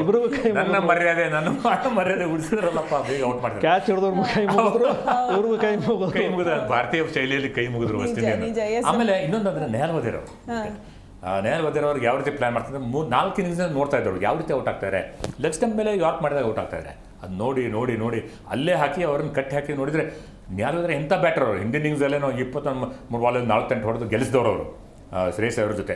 ಅವ್ರಿಗೆ ಅಲ್ಲೇ ಹಾಕಿ 18 ಬಾಲಿಗೆ 15 ರನ್ ನೋಡೋದು. ಅಂದರೆ ಹಂಗೆ ಅದೇ ರೀತಿಯಾಗಿ ಬೋಲ್ ಮಾಡಿ ಅವ್ರನ್ನ ಔಟ್. ಅದೇ ಪ್ಲಾನಿಂಗ್. ನಿಜ ಖಂಡಿತ. ಇನ್ನು ಅದಾದ ಮೇಲೆ ನೆನ್ನೆಯ ಗೆಲುವಿನ ಸಂಭ್ರಮ ಹೇಗಿತ್ತು ಅನ್ನೋದನ್ನ ಮಾತಾಡಲೇಬೇಕು ಸರ್, ಮಾತಾಡೋಣ. ಇನ್ನೂ ಸಾಕಷ್ಟು ವಿಚಾರ ಇದೆ. ಫೈನಲಿ 18 ವರ್ಷಗಳ ಬಳಿಕ ಕಪ್ ಅನ್ನ ಗೆದ್ದೇ ಬಿಟ್ವಿ. ಇನ್ಮೇಲೆ ಈ ಸಲ ಕಪ್ ನಮ್ದೇ ಅಲ್ಲ, ಈ ಸಲ ಕಪ್ ನಮ್ದು ಅಂತ ಎದೆ ಎತ್ತಿ ನಾವು ಮಾತನಾಡಬಹುದು. ಎಸ್, ಚರ್ಚಾ ಕಾರ್ಯಕ್ರಮವನ್ನು ನಾವು ಮುಂದುವರಿಸೋಣ. ರವಿ ಸರ್, ನಿನ್ನೆ ಆ ಕ್ಷಣ ನಾವು ಕಣ್ತುಂಬಿಕೊಳ್ತೀವಿ. ಅಂದರೆ ಲಾಸ್ಟ್ ಓವರ್ ಇರುತ್ತೆ, ಆಗಲೇ ವಿರಾಟ್ ಕೊಹ್ಲಿ ಅವರು ಭಾವುಕರಾಗಿಬಿಡ್ತಾರೆ, ಸೊ ಅಳ್ತಾ ಇರ್ತಾರೆ. ಆಗ ಪ್ರತಿಯೊಬ್ಬ RCB ಅಭಿಮಾನಿಯ ಕಣ್ಣಂಚಲ್ಲಿ ಖಂಡಿತ ಕಣ್ಣೀರು ಬಂದಿರುತ್ತೆ. ಅಂಡ್ ನಾವು ಇನ್ನೊಂದು ಇಲ್ಲಿ ಮಾತಾಡಲೇಬೇಕು. ಆ ಸಂದರ್ಭದಲ್ಲಿ ABD ಮತ್ತು ಕ್ರಿಸ್ ಗೇಲ್ ನೋಡಿ, ಯಾವತ್ತೇ ಆಗಲಿ ನಾವು ಗೆದ್ದಾಗ ಹಿಗ್ಗಬಾರ್ದು, ಸೋತಾಗ ಕುಗ್ಗಬಾರ್ದು ಅಂತ ಹೇಳ್ತೀವಲ್ಲ. ಸೊ ನಾವು ಗೆದ್ರೂ ಕೂಡ ನಮ್ಮ ಹಿಂದಿನ ಪಯಣವನ್ನ ನಾವು ಮರ್ತಿಲ್ಲ. ABDಯನ್ನ ಕರೆತರ್ತೀವಿ ಅಂಡ್ ಕ್ರಿಸ್ ಗೇಲ್ ಅವರು ಕೂಡ ಬರ್ತಾರೆ. ಸೊ ಆ ಒಂದು ಕ್ಷಣವನ್ನ ನೋಡೋದಕ್ಕೆ ಆ ಮೂವರು ಕೂಡ ದಿಗ್ಗಜರು ಆ ಟ್ರೋಫಿಯನ್ನ ಎತ್ಕೊಂಡಾಗ ನಿಜಕ್ಕೂ ಕೂಡ ಎಲ್ಲವೂ ಕಣ್ಮುಂದೆ ಬರುತ್ತೆ. ಸೊ ಆ ಕ್ಷಣದ ಬಗ್ಗೆ ನೀವೇನು ಹೇಳ್ತೀರಾ? ABD ಇನ್ನೂ 2 ಓವರ್ ಇರುತ್ತೆ, ಅವಾಗಲೇ ಬಂದು ಹಿಂದೆ ನಿಂತಿರ್ತಾರೆ, ಲಾಂಗ್ ಆಫ್ ಬಂದು ನಿಂತಿರ್ತಾರೆ. ವಿರಾಟ್ ಕೊಹ್ಲಿ ಹೇಳ್ತಾ ಇರ್ತಾರೆ, ವಿರಾಟ್ ಕೊಹ್ಲಿ ಕ್ಯಾಮ್ರಾಗೆ ಸಿಕ್ಕಿಲ್ಲ, ಅವ್ರು ಹೇಳ್ತಾರೆ ನನ್ನ ಕಣ್ಣೀರು ಬರ್ತಾ ಇದೆ ಅಂತ ABDಗೆ ಹೇಳ್ತಾರೆ, ನನಗೆ ಆಗ್ತಾ ಇಲ್ಲ ಅಂತ ಹೇಳ್ಬಿಟ್ಟು. ಸೊ ವಿರಾಟ್ ಕೊಹ್ಲಿನೂ ಸಹ ತುಂಬ ಅವಾಯ್ಡ್ ಮಾಡ್ತಾರೆ, ಯಾಕೆ ಆ ಕಣ್ಣೀರನ್ನ ತಪ್ಪಿಸ್ಕೊಳಕ್ಕೆ. ನೀವು ನೋಡ್ತಾ ಇರ್ಬೋದು, ಒಂದ್ಸಲ ಅಂತೂ ಕ್ಯಾಮ್ರಾ ಜೂಮ್ ಹಾಕಿದಾಗ ಅವ್ರಿಗೆ ಅಳು ಬರ್ತಾ ಇರುತ್ತೆ. ಆ ಅಳುನ ಅವ್ರು ತಡ್ಕೋತಾರೆ. ಅಂದರೆ ನೀವು ಕಣ್ಣಲ್ಲಿ ಕಾಣದೇ ಇರ್ಬೋದು. ಅವ್ರು ಎಷ್ಟೊಂದು ಸಲ ಕಣ್ಣಿಗೆ ಒರೆಸ್ಕೊಳ್ಳೋದು, ಬಾಯಿ ಅವ್ರ ಎಕ್ಸ್ಪ್ರೆಷನ್ ನೋಡಿದಾಗ ಎಲ್ಲೋ ಅನಿಸ್ತಾ ಇರುತ್ತೆ ಅವ್ರಿಗೆ ತಡ್ಕೊಳಕ್ ಆಗ್ತಾ ಇಲ್ಲ ಅಂತ ಅಂದ್ಬಿಟ್ಟು. ಯಾಕಂತಂದ್ರೆ ನೋಡಿ, ವನವಾಸನೂ ಸಹ 14 ವರ್ಷ ಅಷ್ಟೇ. ನೀವು ಜೈಲು ಶಿಕ್ಷೆ ಅಂತ ಅಂದ್ರೂ 14 ವರ್ಷನೇ, ಬಟ್ ಇದು 18 ವರ್ಷ, ಅದಕ್ಕಿಂತ 4 ವರ್ಷ ಜಾಸ್ತಿ. ಅಂದರೆ ಎಷ್ಟು ಅಂದರೆ 267 ಮ್ಯಾಚ್ ಆಡಿರೋದು ವಿರಾಟ್ ಕೊಹ್ಲಿ RCBಗಾಗಿ. ಸೊ 267 ಮ್ಯಾಚಲ್ಲಿ ನಿಮ್ಗೊಂದು ಟ್ರೋಫಿ ಇಲ್ಲ, ನೀವು ವರ್ಲ್ಡ್ ಕ್ಲಾಸ್ ಪ್ಲೇಯರು, ಒಂದು ಟ್ರೋಫಿ ಗೆಲ್ಲಕ್ಕಾಗಿಲ್ಲ. ಆಮೇಲೆ ಈ ಇಡೀ IPL ಅಲ್ಲಿ ಸೆಕೆಂಡ್ ಹೈಯೆಸ್ಟ್ ಫ್ಯಾನ್ ಫಾಲೋಯಿಂಗ್ ಇರೋಂಥ ಫ್ರಾಂಚೈಸಿ ನಮ್ಮದು. ಚೆನ್ನೈ, RCB, ಅದು ಬಿಟ್ಟರೆ ಮುಂಬೈ, ನಾವು ಸೆಕೆಂಡಲ್ಲಿ ಇದ್ದೀವಿ. ಇನ್ಸ್ಟಾಗ್ರಾಮಲ್ಲಿ ಈಗ ಪಾಸ್ ಮಾಡಿದ್ದೀವಿ. ಟೋಟಲ್ ಓವರ್ ಆಲ್ ಫ್ಯಾನ್ ಅಂತ ಬಂದರೆ ಚೆನ್ನೈ ಅವ್ರಿಗೆ ಜಾಸ್ತಿ ಇತ್ತು. ಯಾಕಂತಂದರೆ ಅಲ್ಲೂ ಸಹ ಮ್ಯಾಡ್ ಫಾಲೋಯಿಂಗು, ಸೌತಲ್ಲಿ ಇರೋಷ್ಟು ಫಾಲೋಯಿಂಗು ನಾರ್ತಲ್ಲಿ ನೀವು ಅವರು UP ನಿಮ್ಗೆ ಲಕ್ನೋ ಸೂಪರ್ 20 ಕೋಟಿ ಜನ ಇರ್ಬೋದು, ಬಟ್ RCB ಅವರು ಜಗತ್ತಿನ ಯಾವ ಮೂಲೆಯಲ್ಲೂ ದುಬೈಲಿ ಹೋಗಾಡಿದ್ರು ಜನ ನೋಡ್ತಾರೆ. ಯಾಕಂದ್ರೆ ವರ್ಲ್ಡ್ ವೈಡ್ ಅಷ್ಟಿದೆ. ನಿನ್ನೆ ನೀವು ನೋಡ್ಬೋದಾಗಿತ್ತು, ನಮ್ಮ ಕರ್ನಾಟಕ ಅಷ್ಟೇ ನಾನು ಹೇಳ್ತಾ ಇಲ್ಲ, ನಮ್ಮ ದೇಶದಲ್ಲಿರುವಂಥ ಎಲ್ಲ ಮೆಟ್ರೋಪಾಲಿಟನ್ ಸಿಟಿಗಳಲ್ಲಿ ಇದನ್ನ ಸೆಲೆಬ್ರೇಟ್ ಮಾಡಿದ್ದಾರೆ. ಸರಿ, ಅಂದರೆ ಇದು ಬರೀ RCB ಅಂತ ಅಲ್ಲ, ವಿರಾಟ್ ಕೊಹ್ಲಿಗಾಗಿ ಎಮೋಷನ್ಸು, ಈ ಟೀಮ್ಗಾಗಿ. ಅಂದರೆ ನಾವು ನೋಡಿ ಪ್ರತಿ ಸಲನೂ ಗೊತ್ತು RCB ಅವರು ಸೋಲ್ತಾರೆ ಹೋಗ್ತಾರೆ, ಬಟ್ ನೆಕ್ಸ್ಟ್ ವರ್ಷ ಅಷ್ಟೇ ಫೋರ್ಸಾಗಿ ಬರ್ತಾರೆ. ಹೌದು, ಎಲ್ಲೇ ನೋಡಿ ನೀವು ನಿನ್ನೆ ಮ್ಯಾಚ್ ನೋಡ್ಬೇಕಾದ್ರೂ ಅಷ್ಟೇ, ಅವ್ರಿಗೆ ಇದು ಗುಜರಾತ್ ತುಂಬಾ ಹತ್ರ, ಪಂಜಾಬ್ ಅವ್ರು ನಮ್ಗಿಂತ, ಬಟ್ ಜನ ಇದ್ದಿದ್ದು ನಮ್ಮವರೇ. ಎಲ್ಲೋದ್ರೆ RCB ಫ್ಲಾಗ್ ಜಾಸ್ತಿ ಇದ್ದು. ಎಲ್ಲ ನೋಡಿದ್ರೆ ಏನಂತಂದ್ರೆ ನಮ್ಮ ಫ್ಯಾನ್ ಫಾಲೋಯಿಂಗ್ ಏನಿದೆ ಅಲ್ಲ ಜಾಸ್ತಿ ಇದೆ. ಈ ಒಂದು ಗೆಲುವು ಏನಂತಂದ್ರೆ RCB ಬ್ರ್ಯಾಂಡ್ ವ್ಯಾಲ್ಯೂನು ಜಾಸ್ತಿ ಮಾಡುತ್ತೆ. ಯಾಕಂತಂದ್ರೆ ಈಗಾಗಲೇ ನೀವು ನೋಡ್ಬೋದು, ಮುಂಬೈ ಸನ್ರೈಸರ್ಸು ಮತ್ತು ಡೆಲ್ಲಿ ಕ್ಯಾಪಿಟಲ್ಸ್ 4-5 ಟೀಮ್ IPL ಅಲ್ಲಿ ಏನು ಆಡ್ತಾ ಇದ್ದಾವೆ, ಆ ಟೀಮ್ಗಳು ವರ್ಲ್ಡ್ ವೈಡ್ ಏನು T20 ಲೀಗ್ ನಡೀತಾ ಅಲ್ಲೂ ಸಹ ಬೇರೆ ಬೇರೆ ಹೆಸರಲ್ಲಿ ರೆಪ್ರೆಸೆಂಟ್ ಮಾಡ್ತಾರೆ. RCB ಮಾಡ್ತಾ ಇರಲಿಲ್ಲ. So next RCB brand value ಜಾಸ್ತಿ. RCB ಅವ್ರಿನ ಎಲ್ಲದರಲ್ಲೂ ನೀವು ನೋಡ್ಬೋದು, ಅಮೆರಿಕ ಆಗಲಿ, ಕೆರೆಬಿಯನ್ ಆಗಲಿ, ಸೌತ್ ಆಫ್ರಿಕಾ ಆಗಲಿ, ದುಬೈಯಲ್ಲಿ ನಡೆದ್ರು. ಅಂದರೆ 12 ತಿಂಗಳು ಏನು ಕ್ಯಾಲೆಂಡರ್ ಇಯರ್ ಏನಿರುತ್ತಲ್ಲ, 12 ತಿಂಗಳಲ್ಲಿ ಒಂದು RCB ಟೀಮ್ಗೆ ಯಾರೊಬ್ಬರು ರೆಪ್ರೆಸೆಂಟ್ ಎಲ್ಲೋ ಮಾಡ್ತಾ ಇರ್ತಾರೆ, ಆಡ್ತಾ ಇರ್ತಾರೆ. ಸೊ ಟೀಮ್ ಯಾವಾಗಲೂ ಎಂಗೇಜ್ ಆಗಿರುತ್ತೆ. ಆಮೇಲೆ ಇನ್ನೊಂದು ಏನಂತಂದರೆ ಈ ಸಲದ ಇನ್ನೊಂದು ನಮ್ಮ ಲಕ್ ಏನಂತಂದರೆ, ಇದುವರೆಗೂ ಏನಂತಂದರೆ ಚೆನ್ನೈ ಟಾಪಲ್ಲೇ ಇರೋದು. ಚೆನ್ನೈ ಈ ಸಲ ಡೌನ್ ಆಗಿದೆ, ಮೋಸ್ಟ್ ಪ್ರಾಬಬ್ಲಿ ಧೋನಿ ಇದು ಲಾಸ್ಟು. ಸೊ ನೆಕ್ಸ್ಟ್ ಬಂದಾಗ ಈ IPLನ ಹೈಯೆಸ್ಟ್ ಬ್ರ್ಯಾಂಡ್ ವ್ಯಾಲ್ಯೂ ಇರೋಂಥ ಫ್ರಾಂಚೈಸಿ ಅಂದರೆ RCBನೇ ಆಗಿರುತ್ತೆ. ಬ್ರ್ಯಾಂಡ್ ಜಾಸ್ತಿ ಮಾಡ್ತಾನೆ ಇದ್ದಾರೆ. ಅದಕ್ಕೆ RCB ಸೋಷಿಯಲ್ ಮೀಡಿಯಾಗಾಗಲಿ RCB ಮ್ಯಾನೇಜ್ಮೆಂಟ್ಗಾಗಲಿ ನಾವು ಮಾಡಲೇಬೇಕು. ಯಾಕಂದರೆ ಬ್ರ್ಯಾಂಡ್ ವ್ಯಾಲ್ಯೂ ಭಾಳ ಮುಖ್ಯ ಈ ಫ್ರಾಂಚೈಸಿ ಕ್ರಿಕೆಟಲ್ಲಿ. ಯಾಕಂದರೆ biggest cricket sports extravaganza in the world ಇದು, ಇದಕ್ಕಿಂತ ಜಾಸ್ತಿ ಯಾವುದೂ ಇಲ್ಲ. ಸೊ ಆ ಥರ ಇರುವಾಗ ಬ್ರ್ಯಾಂಡ್ ಡೆವಲಪ್, ವಿರಾಟ್ ಅವ್ರ ಹೆಸರಲ್ಲಿ ಬ್ರ್ಯಾಂಡ್ ಡೆವಲಪ್ ಮಾಡಿದ್ರು. ವಿರಾಟ್ ಇನ್ನೂ 10 ವರ್ಷ ಆಡ್ಬೋದು, ಅಷ್ಟು ಫಿಟ್ ಆಗಿದ್ದಾರೆ, ಫಿಟ್ಟೆಸ್ಟ್ ಕ್ರಿಕೆಟರ್ ಆನ್ ಅರ್ತ್ ಅಂತ ಹೇಳ್ಬೋದು. ಆಮೇಲೆ ಅದೇ ಧೋನಿ ಅವ್ರಿಗಿಲ್ಲ. ಯಾಕಂದರೆ ಅದು ಯಾಕೆ ಕಡಿಮೆ ಆಗ್ತಾ ಇದೆ ಅಂದರೆ ಧೋನಿ ಅವ್ರು ಫಿಸಿಕಲಿ ಆಗಲ್ಲ, ಮೊಣಕಾಲಿನ ಶಸ್ತ್ರಚಿಕಿತ್ಸೆ ಆಗಿದೆ, ಇಂಜುರಿ ಆಗಿದ್ದು ಎಲ್ಲ ಅದರಿಂದ ಆಗೋದಲ್ಲ. ಆದರೂ ಅವರು ಬ್ರ್ಯಾಂಡ್ ಇರಲೇಬೇಕಲ್ಲಿ. ಅವ್ರೇನು ಹೋಗಲ್ಲ, ಎಲ್ಲೂ ಹೋಗಲ್ಲ ರವಿ, ಅಲ್ಲೇ ಇರ್ತಾರೆ, ಮೆಂಟರ್ ಆಗಿರ್ತಾರೆ ಅಥವಾ ಆಡ್ತಾರೆ, ಹೇಳೋಕ್ಕಾಗಲ್ಲ. ಆ ಥರ ವಿರಾಟ್ ಹಠಾತ್ತಿನ ಡಿಸಿಷನ್ಸ್ ಕೆಲವೊಮ್ಮೆ ತಗೋತಾರೆ. ಅದೇ ಒಂದೇ ಭಯ ಎಲ್ಲ RCB ಫ್ಯಾನ್ಸ್ಗೆ. ಏನಂದ್ರೆ ಯಾವ ರೀತಿ ಈಗ ನೆಕ್ಸ್ಟ್ IPL ಆಡ್ತಾರೋ ಇಲ್ವಾ ಅನ್ನೋದೇ ಭಯ ಆಗ್ತಿದೆಯಲ್ಲ ಸರ್ ಎಲ್ರಿಗೂ. ಯಾಕಂದ್ರೆ ಅವರಿಗೆ ಪ್ರೈವಸಿ ಅನ್ನೋದು ಇರೋದಿಲ್ಲ ಅಂಬೋದು. ಏನಂದ್ರೆ ಮನೆ ಬಿಟ್ಟು ಹೊರಗೆ ಬರಲ್ಲ, ಯಾವ ವೇಷಭೂಷಣ ನಾವು ಡಿಸ್ಗೈಸ್ ಆಗಿ ಹೊರಗೆ ಬರೋಕ್ಕೂ ಆಗಲ್ಲ. ಆ ಥರ ಒಂದು ಪ್ರೈವಸಿ ಇರೋದಿಲ್ಲ. ಅದಕ್ಕೆ ಇಂಗ್ಲೆಂಡಲ್ಲಿ ಹೋಗ್ಬಿಟ್ಟು ಜಾಸ್ತಿ ಇರೋದು ಅವರು. ಸಚಿನ್ ಅಷ್ಟೇ, ಸಚಿನ್ ಅರ್ಧ ಇಂಗ್ಲೆಂಡಲ್ಲೇ ಇರ್ತಾರೆ ಅಂತ ಹೇಳ್ಬೋದು. ಸೊ ಆ ಥರ ಇರುವಾಗ ಆದಷ್ಟು ದೂರ ಹೋಗಕ್ಕೆ ಬಿಡಬಾರ್ದು ಅವ್ರಿಗೆ.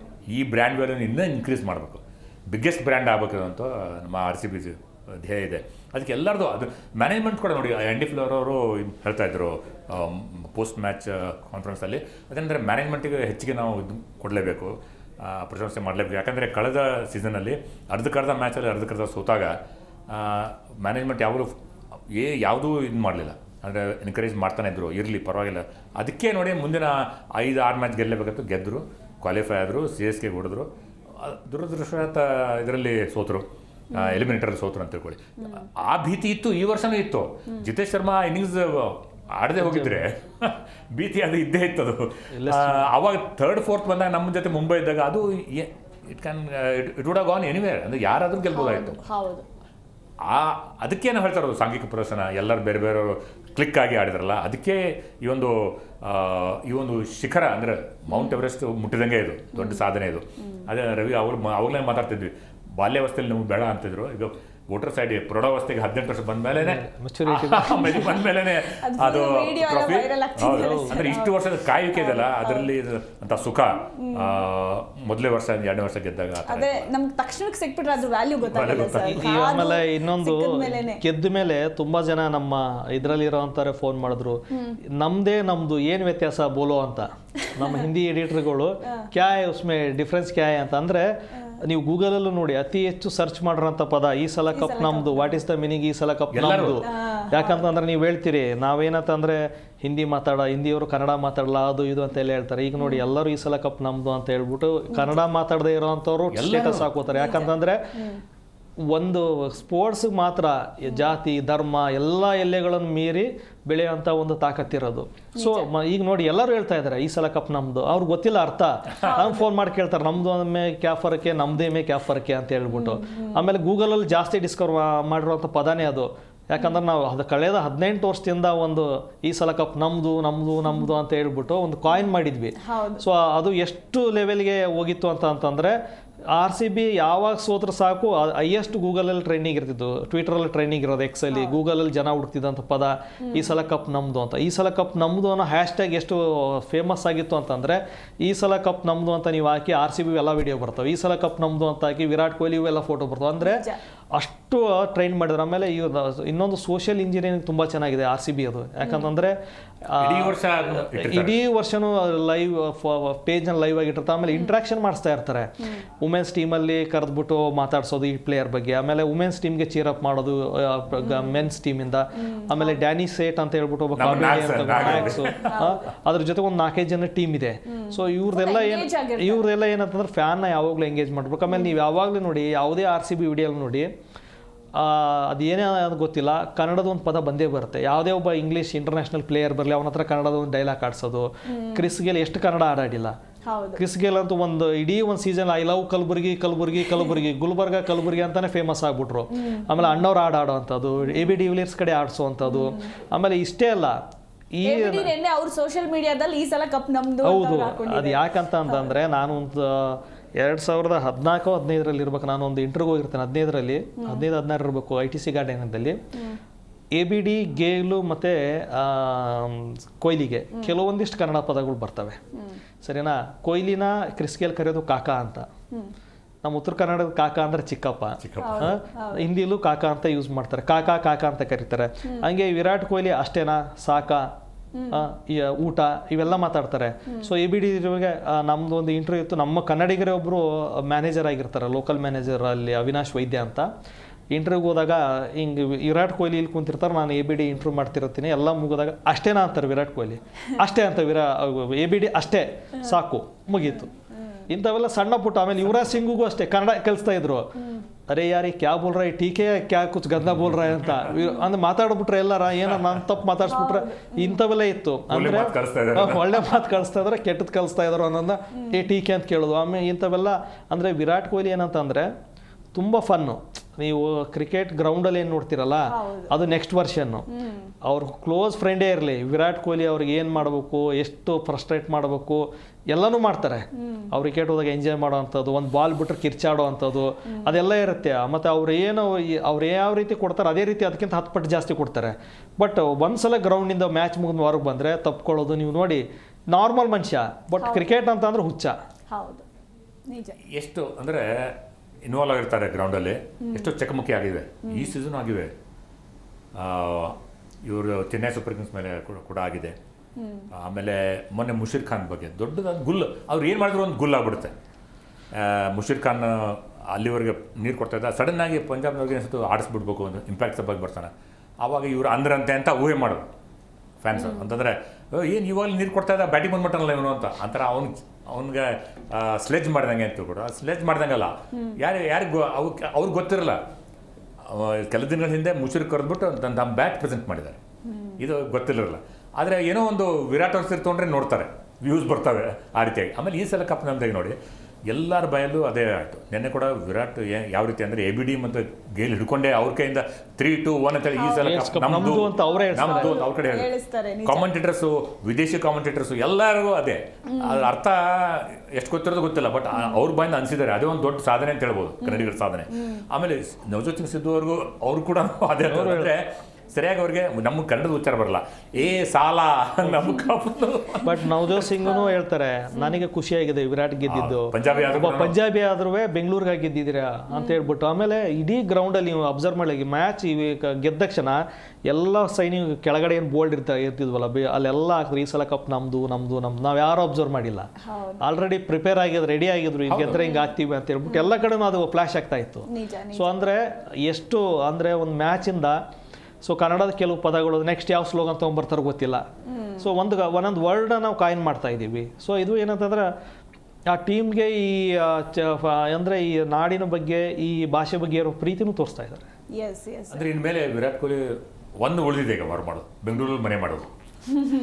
ಮುಂಬೈ ಆಯ್ತು, ಡೆಲ್ಲಿ ಆಯ್ತು, ಮುಂಬೈ ಆಯ್ತು, ಇಂಗ್ಲೆಂಡ್ ಆಯ್ತು, ಈಗ ಬೆಂಗಳೂರಲ್ಲಿ ಮನೆ. ಬಟ್ ಅವ್ರ ಹೆಂಡತಿ ಬಂದು ಕನ್ನಡಿಗರು, ಬೆಂಗಳೂರು ಮೌಂಟ್ ಕಾರ್ಮಲ್ ಓದಿರ್ತಾರೆ, ಇಲ್ಲೇ ಬಂದು ಮಾಡ್ಲಿಂಗ್ ಮಾಡಿರ್ತಾರೆ. ಎಷ್ಟೋ ಚಾನಲ್ಗಳಲ್ಲಿ ವೆಲ್ಕಮಿಸ್ಟ್ ಆಗಿ ಹೋಗಿರ್ತಾರೆ, ಕಾರ್ಪೊರೇಟ್ ಇದಕ್ಕಾಗಿ ಕಾಯ್ತಾ ಇರ್ತವೆ. ಅಂದರೆ ವೆಲ್ಕಮಿಸ್ಟ್ ಆಗಿರ್ತಾರೆ, ಹೂ ತೊಗೊಂಡು ಹೋಗೋದು, ಸೀರೆ ಉಟ್ಕೊಂಡು ಬರೀ ಹೂ ತೊಗೊಂಡು ಹೋಗೋದು, ಗಾರ್ಲ್ಯಾಂಡ್ ಇಟ್ಕೊಂಡು ಹೋಗೋದು, ಇಂಥ ಕೆಲಸ ಮಾಡ್ತಿದ್ದ ಆರಂಭದಲ್ಲಿ ಅವರು ಮಾಡ್ಲಿಂಗ್ ಸ್ಟ್ರಗ್ಲಿಂಗ್ ಡೇಸಲ್ಲಿ ಬೆಂಗಳೂರಲ್ಲೇ ಅವ್ರು ಸ್ಟ್ರಗಲ್ ಮಾಡಿದ. ಆನಂತರ ಮುಂಬೈ ಹೋಗಿ ಚಾನ್ಸ್ ಸಿಕ್ಕಿ ಹೋಗಿರೋದು ಅದನ್ನೂ ಅವ್ರಿಗೆ ಗೊತ್ತಿದೆ.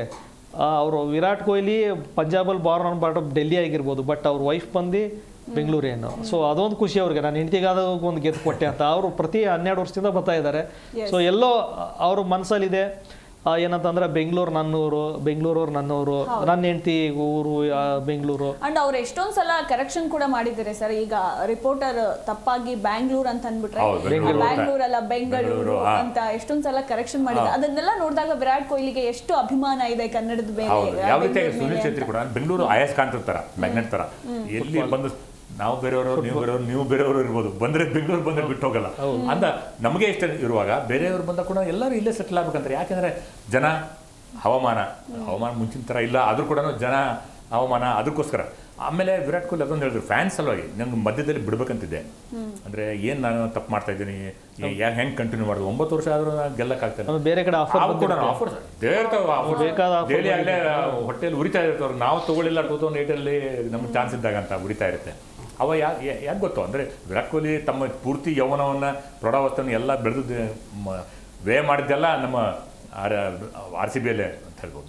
ಅದೇ ವಿರಾಟ್ ಕೊಹ್ಲಿ ಅವ್ರಿಗೆ ಹೇಳಿದ್ದು ಅವ್ರು ಏನಂದರೆ ಫ್ಯಾನ್ಸ್ ಸಲುವಾಗಿ ನಾನು ಬಿಡಲಿಲ್ಲ. ಆ ಫ್ಯಾನ್ ಕ್ಲಬ್ ಇದೆಯಲ್ಲ ಅದು ಎಷ್ಟು ಅಂದರೆ ಲೆಕ್ಕ ಹಾಕೋಕ್ಕಾಗೋದಿಲ್ಲ.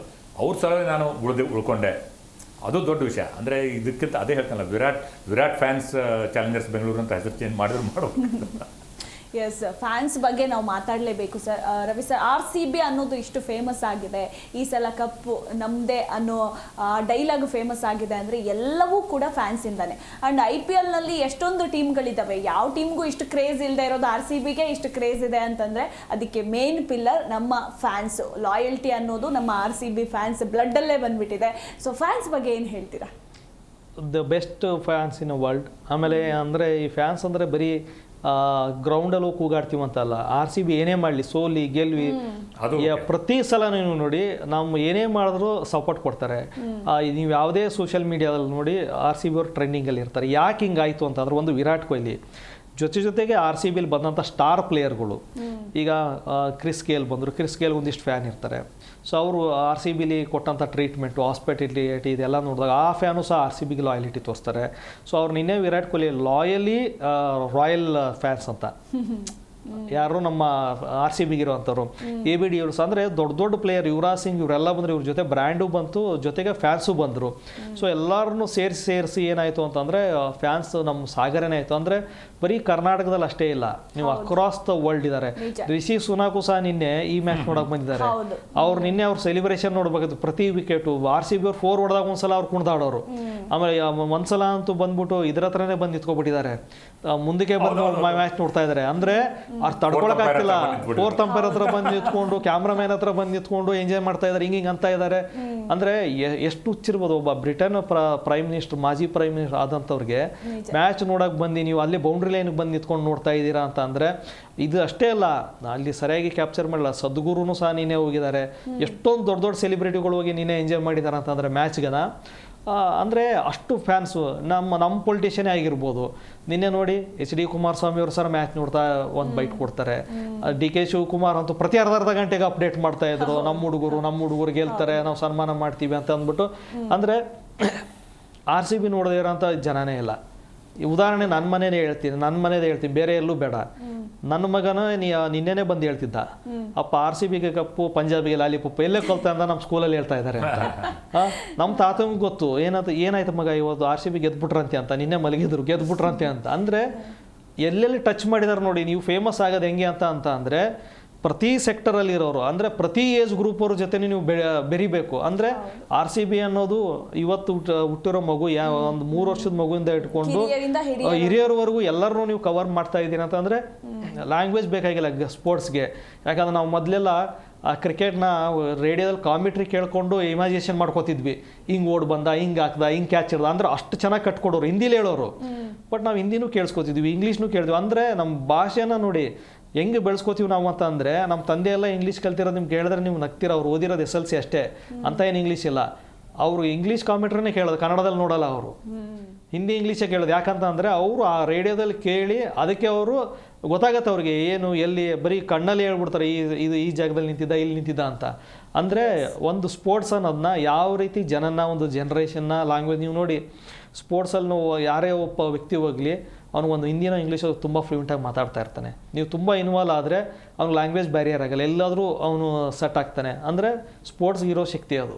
ಎಸ್ ಕಣ್ವಿ ಸರ್, ನೀವು ಹೇಳ್ತಾ ಇದ್ರಿ ಫ್ಯಾನ್ಸ್ ಬಗ್ಗೆ. ಅವರು ಇರುವವರೆಗೂ ಕೊನೆಯವರೆಗೂ RCB ಫ್ಯಾನ್ ಆಗಿದ್ರು, ನೋಡ್ತಾ ಇದ್ದಾರೆ ಮ್ಯಾಚು. ಅಂದರೆ ಅವ್ರಿಗೆ ಪಾರ್ಟಿಸನ್ಸ್, ಭಾರತ ಗೆಲ್ಲಬೇಕು, RCB ಗೆಲ್ಲಬೇಕು, ಆ ಥರ ಆಗಲ್ಲ ಕ್ರಿಕೆಟಲ್ಲಿ. ಅಂದರೆ ಅದಕ್ಕೆ ನಾನು ನೆಕ್ಸ್ಟ್ ಡೇ ಫೋನ್ ಮಾಡೋರು, ಊರಲ್ಲಿ ನೋಡ್ತಾ ಇದ್ರಲ್ಲ, ನೆಕ್ಸ್ಟ್ ಡೇ ಫೋನ್ ಮಾಡಿ, ಏನಪ್ಪ ಈ ಥರ ಆಡಿಬಿಟ್ರಲ್ಲ ಇವರು, ಹೆಂಗೆ ಆಡಿದ್ರು, ಇಷ್ಟು ಕೆಟ್ಟದ.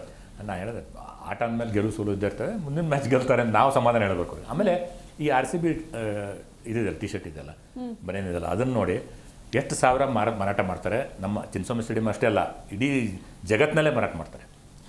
ನಮ್ಮ ನೆವ್ಯೂ ಬಂದಿದ್ದ ಅಮೆರಿಕದಿಂದ, ಅವನ ಮಗನ ಹತ್ರನೂ ಇತ್ತು. ಕ್ರಿಕೆಟಲ್ಲಿ ಇಂಟ್ರೆಸ್ಟ್ ಇರಲಿ ಬಿಡಲಿ, ಎಲ್ಲರ ಕಡೆ ಅದೊಂದು ಇರಲೇಬೇಕು. ಅಲ್ಲಿಂದ ಬಂದವ್ರು ತೊಗೊಂಡೋಗ್ತಾರೆ, ಇಲ್ಲಿಂದ ಅಲ್ಲಿ ಕಾಸ್ಟ್ಲಿ ಆಗ್ತಾವೆ, ಇಲ್ಲಿ ಚೀಪ್ ಆಗ್ತವೆ, ಸ್ವಲ್ಪ ಚೀಪ್ ಆಗ್ತಾವೆ ಅಂತ. ಇದರಿಂದನೂ ಎಷ್ಟು ಜನ ಉದ್ಧಾರ ಆಗಿದೆ. ರೋಡ್ ಮೇಲೆ ಮಾರೋರು, ಅಂದರೆ ಅದು ಬ್ರ್ಯಾಂಡೆಡ್ ಅಲ್ಲ, ಅಂದರೆ ಅದು ಇಲ್ಲಿಗಲ್ ಅಂತ ಅಂದರೂ ಕೂಡ ಗೊತ್ತು, ಎಲ್ಲರಿಗೂ ಗೊತ್ತು. ಒಬ್ಬ ಖ್ಯಾತ ಇಂಗ್ಲೀಷ್ ಸಾಹಿತಿ ಹೇಳಿದರು, ಫಿಕ್ಷನ್ ರೈಟರು. ಅಂದರೆ ಮಿಲಿಯನ್ಸ್ ಗಟ್ಟಲೆ ಅವ್ರ ಪುಸ್ತಕ ಮಾರಾಟ ಆಗ್ತಿತ್ತು.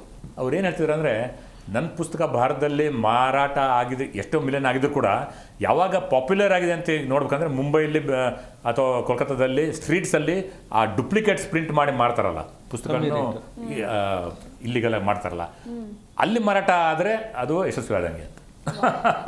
ಆ ರೀತಿ ಇದೆ. ಅಂದರೆ ಫ್ಯಾನ್ಸೇ ಬೇಸ್ ಇದು ಎಲ್ಲದಕ್ಕೂ, ಯಾವುದೇ ಕ್ರೀಡೆ ಆಗಲಿ ಅದಕ್ಕಾಗಲಿ ಫ್ಯಾನ್ಸೇ ಬೇಸು ಅಂತ. ಇಂಥ ತಾರೆಯರು, ಧೋನಿ, ವಿರಾಟ್, ಇಂಥವ್ರು ತಾರೆಯರು ಇರುವಾಗ ಫ್ಯಾನ್ ಫಾಲೋಯಿಂಗ್ ಹೆಚ್ಚಿಗೆ ಆಗುತ್ತೆ. ಇದರಿಂದ ಆಟ ಬೆಳೆಯುತ್ತೆ. ನೋಡಿ, ಒಂದು IPL ಹೇಳ್ತೀವಿ, ಇಷ್ಟೊಂದು ಕೋಟ್ಯಾಂತರ ವ್ಯವಹಾರ ಆಗುತ್ತೆ, ಅದಾಗುತ್ತೆ, ಇದಾಗುತ್ತೆ. ನೋಡಿ, 20 ಕೋಟಿ ಗೆದ್ದವ್ರಿಗೆ ಕೊಟ್ಟರು, 27 ಕೋಟಿ ಪಂತ್ಗೆ ಸಿಕ್ಕಿದೆ ಒಬ್ಬರಿಗೆ. ಅಷ್ಟು ಕೈ ಸಿಗಲ್ಲ, 30% TDS ಹೋಗುತ್ತೆ, ಆ ಮಾತು ಬೇರೆ. ಆದರೆ ದುಡ್ಡಿಗಿಂತ ಇದು ಫ್ಯಾನ್ ಫಾಲೋಯಿಂಗು, ಆಟದ ಬಗ್ಗೆ ಒಂದು ಧರ್ಮ ಥರ ಅದು ನೋಡ್ಕೊಳ್ಳೋದು, ಅದು ಭಾಳ ಮುಖ್ಯ ಆಗುತ್ತೆ. ಆದರೆ ಏನೇ ಆದರೂ ಇಂಥ ತಾರೆಯರಿಂದನೇ ಬೆಳೆಯುವಾಗ ಎಷ್ಟು ಜನಕ್ಕೆ ಇದರಿಂದ ಉದ್ಯೋಗ ಸಿಗುತ್ತೆ. ಎಕಾನಮಿಗೆ ಎಷ್ಟು, how much money is pumped into the economy ಅಲ್ಲ ರವಿ? ಅದರಿಂದ ಎಷ್ಟು ಜನಕ್ಕೆ ಜೀವನ ನಡೆಯುತ್ತೆ. ನಾವು ಹೇಳ್ಬೋದು, ಏನಿದು ಇಷ್ಟು ಅಂದರೆ ಅಡ್ಡತ್ತಡಿ ಹೊಡಿತಾರೆ, ಅದಾಗ್ತಾರೆ, ಅದು ಮಾಡ್ತಾರೆ, ಪ್ಯೂರ್ ಕ್ರಿಕೆಟ್ ಅಲ್ಲ, ಎಲ್ಲರೂ ಹೇಳ್ಬೋದು, ಕೂತ್ಕೊಂಡು ಹೇಳ್ಬೋದು. ಆದರೆ ಇದರಿಂದ ಎಷ್ಟು ಜನ ಅವ್ರಿಗೆ ಜೀವನ ನಡೆಸ್ತಾ ಇದ್ದಾರೆ. ನಾವು ರೋಡ್ ಹಾಕರ್ಸ್ ಇಂದ ಹೇಳ್ತಾ ಇದೀವಿ, ಅಲ್ಲಿ ಕೆಲಸ ಮಾಡೋರು ಎಷ್ಟು ಸಾವಿರಾರು ಲಕ್ಷಾಂತರ ಜನ ಇರ್ತಾರೆ, ಅವ್ರಿಗೆಲ್ಲ ಒಂದು ಉದ್ಯೋಗ ಸಿಕ್ಕಂಗಾಗುತ್ತೆ. ಈ 2.5 ತಿಂಗಳಲ್ಲಿ ಎಷ್ಟೋ ಜನರು ಹೊಟ್ಟೆ ತುಂಬಿದೆ. ನಾವು ಕಣ್ಣಾರೆ ನೋಡಿದ್ವಿ, ಎಲ್ಲ ಭಾಗದಲ್ಲೂ ನೋಡಿದ್ವಿ. ಹೀಗಾಗಿ ಬರೀ ಕಾಮೆಂಟೇಟರ್ಸ್ ಇವರು ಅಷ್ಟೇ ಅಲ್ಲ, ಅದ್ರ ಹಿಂದೆ ಒಂದು ಪಿಕ್ಚರ್ ಬರುವಾಗ ಅದನ್ನು ಎಷ್ಟು ಸಾವಿರ ಜನ ಬೇಕಾದ್ರೆ ಹಿಂದೆ ಒಂದು ಪಿಕ್ಚರ್ ಬರೋಕ್ಕೋಸ್ಕರ. ಸೊ ಅಷ್ಟೆಲ್ಲ ಇರುವಾಗ ಒಂದು ಎಕಾನಮಿನೂ ಇದರಿಂದ ಹೆಲ್ಪ್ ಆಗುತ್ತೆ ಖಂಡಿತವಾಗಿ ಅಂತ ಹೇಳ್ತೀನಿ. ಅಷ್ಟು ಜನಕ್ಕೆ ಉದ್ಯೋಗ ಸಿಕ್ಕಂಗಾಗುತ್ತೆ. ಬರೀ ಇದು ಕ್ರೀಡೆ ಅಲ್ಲ, ಒಂಥರ ಒಂದು ಧರ್ಮ ಥರ ಆಗ್ಬಿಟ್ಟಿದೆ. ಸರ್ ಹೇಳ್ತಾ ಇದ್ರು, RCB ಅಂದ್ರೆ ಗೆದ್ದಿರ್ಬೋದು, ಬಟ್ IPL ಬಂದಾಗಿಂದ ನಾನು ಹೇಳ್ತೀನಿ, ನಮ್ಮ ಏನಂತ ಅಂದ್ರೆ ಫೈನಾನ್ಷಿಯಲ್ ಸ್ಟೇಟಸ್ ಚೇಂಜ್ ಆಗಿದೆ. ಅಂದರೆ ಕೆಲವೊಂದಿಷ್ಟು ಜನ 2.5 ತಿಂಗಳೇ ಕೆಲಸ ಮಾಡಿ ಇಡೀ 1 ವರ್ಷ ಆರಾಮಾಗಿರ್ತಾರೆ. ಯಾಕಂತಂದರೆ ಇದು ಬರೀ ನಾವು ಹೇಳ್ತಾ ಇರೋದು ಬ್ರಾಡ್ಕಾಸ್ಟಿಂಗ್ ಒಂದೇ ಹೇಳ್ತಾ ಇಲ್ಲ, ಅಂಪೈರ್ಗಳು ಬರ್ತಾರೆ, ಗ್ರೌಂಡ್ಸ್ಮ್ಯಾನ್ ಬರ್ತಾರೆ, ಅದ್ರ ಜೊತೆಗೆ ಹೋಟೆಲ್ಲು, ಆಮೇಲೆ ನಿಮಗೆ ಇದು ಏನು ಅಂತಂದ್ರೆ ನಮ್ದು ಏವಿಯೇಷನ್ ಸೆಕ್ಟರ್, ಅಂದ್ರೆ ಪ್ರತಿ ಟೀಮ್ ಓಡಾಡ್ತಾ ಇರುತ್ತೆ. ಒಂದು ಟೀಮ್ ಅಂತಂದ್ರೆ ಬರೀ ಒಂದು 25 ಜನ 27 ಜನ ಅಲ್ಲ, ಒಂದು 50-60 ಜನ. ಆಲ್ಮೋಸ್ಟ್ ಮುಂಬೈ ಅಂತ ಟೀಮ್ ಆದ್ರೆ ಒಂದು ಫ್ಲೈಟೇ ಒಂದು ಟೀಮ್ ಹೋಗುತ್ತೆ, ಚಾರ್ಟರ್ ಫ್ಲೈಟ್ಸ್. ಅಂದ್ರೆ ಅಷ್ಟು ಜನ ಇದ್ದಾರೆ. ಅದ್ರ ಜೊತೆಗೆ ಅವ್ರ ಸ್ಟಾಫ್ ಅವರೆಲ್ಲ ಓಡಾಡ್ತಾ ಇರ್ತಾರೆ.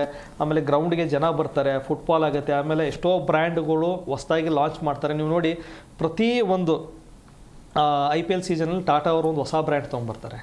ಅಂದರೆ ಅದು ಸಕ್ಸಸ್ ಆಗ್ತಾ ಐತೆ. ಅವ್ರಿಗೂ ಗೊತ್ತಿದೆ IPL ನಾನು ಬೆಳೀತಾ ಇದ್ದೀನಿ, IPL ಬೆಳೀತಾ ಇದ್ದಾರೆ. ತುಂಬ ಬ್ರ್ಯಾಂಡ್ಗಳು ಈ ಒಂದು ಏನೋ ಟೀಮ್ಗಳ ಜೊತೆ ಫ್ರಾಂಚೈಸಿ ಜೊತೆ ಟೈಅಪ್ ಆಗಿದ್ದಾವೆ. ಅಂದರೆ ಪ್ರತಿ ಒಂದು ಟೀಮಲ್ಲಿ ಏನೇನು 8ರಿಂದ 10 ಬ್ರ್ಯಾಂಡ್ಗಳು ಗೂಡಿಸ್ಕೋತವೆ. ಸೊ ಅವು ಬೆಳೀತಾ ಇದ್ದಾವೆ. ಆಮೇಲೆ ಇದು ಹೆಂಗೆ ಅಂತಂದರೆ ಒಂದು ಬಿಸ್ನೆಸ್ ಇದು. ಏನಂದ್ರೆ ನಿಮ್ಮ ಟೀಮಲ್ಲಿ ಒಂದು 5 ಜನ ವರ್ಲ್ಡ್ ಕ್ಲಾಸ್ ಪ್ಲೇಯರ್ ಇದ್ದಾರೆ.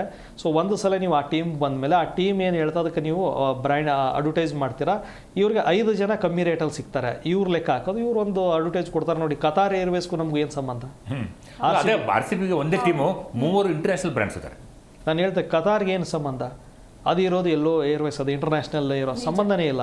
ಅವ್ರು ಬಂದಿದ್ರು, ಇತಿಹಾಡ್ ಬಂದಿದ್ರು. ಅಂದರೆ ದೊಡ್ಡ ದೊಡ್ಡ ಕಂಪ್ನಿಗಳು, ಇಂಟರ್ನ್ಯಾಷನಲ್ ಬ್ರ್ಯಾಂಡ್ಗಳು ನಿಮ್ಮ ಎದೆ ಮೇಲೆ ಹಾಕೊಂಡು ಓಡಾಡ್ತಿದ್ದೀರಾ ನೀವು ಅಂತ ಅಂದರೆ ನಿಮ್ಮ ಲೆವೆಲ್ ಏನಿದೆ ಅಂದರೆ ಅವ್ರಿಗೆ ಗೊತ್ತಿದೆ ಇದ್ರ ವ್ಯಾಲ್ಯೂ ಏನು ಅಂತ. RCB ಎದೆ ಮೇಲೆ ನೀವು ಒಂದು ಅಂದರೆ ಯಾವುದೇ IPL ಟೀಮ್ ಮೇಲೆ ನಿಮ್ಮ ಹೆಸರು ಒಂದು ಇತ್ತು ಅಂತ ಅಂದರೆ ನೀವೇನು ಮಾಡೋದು ಬೇಡ. ನೀವು ಟಿ ಶರ್ಟ್ ಹಾಕೊಂಡು ಈಗ ಮುಗೀತು ನೀವು ಮ್ಯಾಚ್ ಅಂತ ತಿಳ್ಕೊಳ್ಳಿ, IPL ಇಲ್ಲಿಗೆ ಮುಗೀತು.